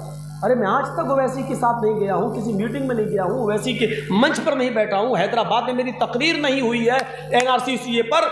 तकरीर यहाँ की दिखा रहा, भीड़ वहाँ की दिखा रहा। नारे तकबीर, मेरी तकरीरों में कभी नारे तकबीर लगाई, ये NRCCA वाले लगाई, और इसको जोड़ के दिखा रहा है। सिर्फ दिखा क्यों रहा मालूम है? बंगाल में एक माहौल बनाने के लिए कि देखो अगर ममता के फेवर में मौलाना बोल रहा है तो हिंदू भी एक हो जाएं। सिर्फ ये दिखाने के लिए। चुनाव बीजेपी थोड़ी लड़ रही है, चुनाव तो वहाँ जी हिंदुस्तान की एंकर लड़ रही है। चुनाव बीजेपी नहीं लड़ रही, चुनाव मीडिया लड़ रही है। वहाँ पर मीडिया का मुकाबला हो रहा है एक बेबस औरत से। एक औरत के मुकाबले में देख रहे हैं कितने बड़े बड़े सूरमा और चौधरी, एक औरत का मुकाबला करने के लिए कितने चले आए। CBI, ED, इलेक्शन कमीशन, गृह मंत्री, प्रधानमंत्री हैं, और जो फौज आ रही है वो सब एक औरत का मुकाबला करने के लिए इतना। इसके बावजूद अगर जीत गई तो समझ लो कि बड़े बड़े पहलवान हार गए, और अगर हार भी गई तो जाहिर बात है कि 10 आदमी मौलाना जर्जिस को अकेले मिलके मारेंगे तो भैया मौलाना जर्जिस तो वैसे ही हार जाएगा, वैसे ही मारा जाएगा। तो ये कोई मुकाबला है? ये कोई मुकाबला है? तुमने इतने लोगों को जमीन पे उतार के ये साबित कर दिया है कि तुम हार चुके हो, तुम हार चुके हो। तुमने अपने आप को साबित कर दिया है कि तुम इस जंग में हार गए हो, इस इलेक्शन में हार गए हो। 10 आदमी मिलकर किसी एक को मारे, कर मेरा मुकाबला, कर मेरा मुकाबला, कर मेरा मुकाबला। इतना बड़ा मुकाबला तो चाय वाला भी नहीं कर सकता है। 10 आदमियों का मुकाबला अकेले कर लेगा? अकेले अकेले कर दो और लड़वा लो, फिर पता चल जाएगा। तो ऐसा नहीं होता है मेरे भाइयों। आपने इस मुकाबले से साबित कर दिया है कि आप हार गए हो। जीत भी जाओगे तो भी हार गए। क्यों हार गए? क्योंकि बेबस और मजबूर कर दिया तुमने। और आगे सुनिए मेरे भाइयों, बात आगे बढ़ गई।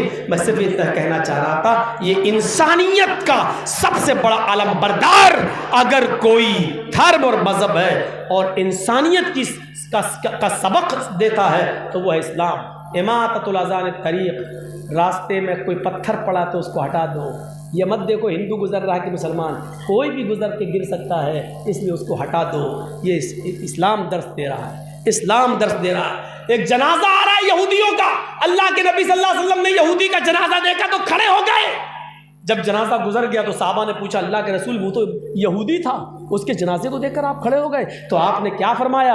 यहूदी का जनाजा था तो क्या हुआ? क्या मरने वाला इंसान नहीं था?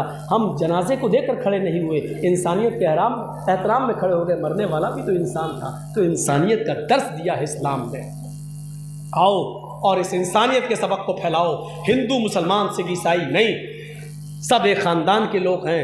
दुआ कर सकते हो अल्लाह इनको भी सत्य मार्ग पे चलने की प्रेरणा दे, इनको भी सच्चे रास्ते पे चलने की हिदायत दे। लेकिन ये हमारे भाई हैं, इसलिए मेरे भाइयों चंद बुनियादी बातें मैंने आपके सामने रखकर इंसानियत का दर्स दिया है। उम्मीद है कि अल्लाह ताला हमारे इस प्रोग्राम को जो सुबह से शाम तक चला है, शाम से सुबह तक, अल्लाह ताला इसको 2 बजे 2:15 बजे तक इसमें जो मकसद है अल्लाह ताला उनको इस मकसद में कामयाबी अता फरमाएगा। हमें इंसानियत को समझने की तौफीक अता फरमाएगा, इंसानियत का एहतराम करने की तौफीक अता फरमाए। बारिल्लाह जो बीमार उनको शिफाए कामिला और आजिला अता फरमा, जो तेरी रहमत को जा चुके हैं उनकी कब्रों को नूर से भर दे, उनके गुनाहों को माफ़ फरमा दे। जब तक तो हमें जिंदा रख, इस्लाम पे जिंदा रखना, और जब हमारा खात्मा हो तो ईमान पर हमारा खात्मा फरमाना। वमा अलैना इल्लल बलागुल मुबीन व आखिरु दअवाना अनिल हम्दुलिल्लाहि रब्बिल आलमीन। अस्सलामु अलैकुम व रहमतुल्लाह।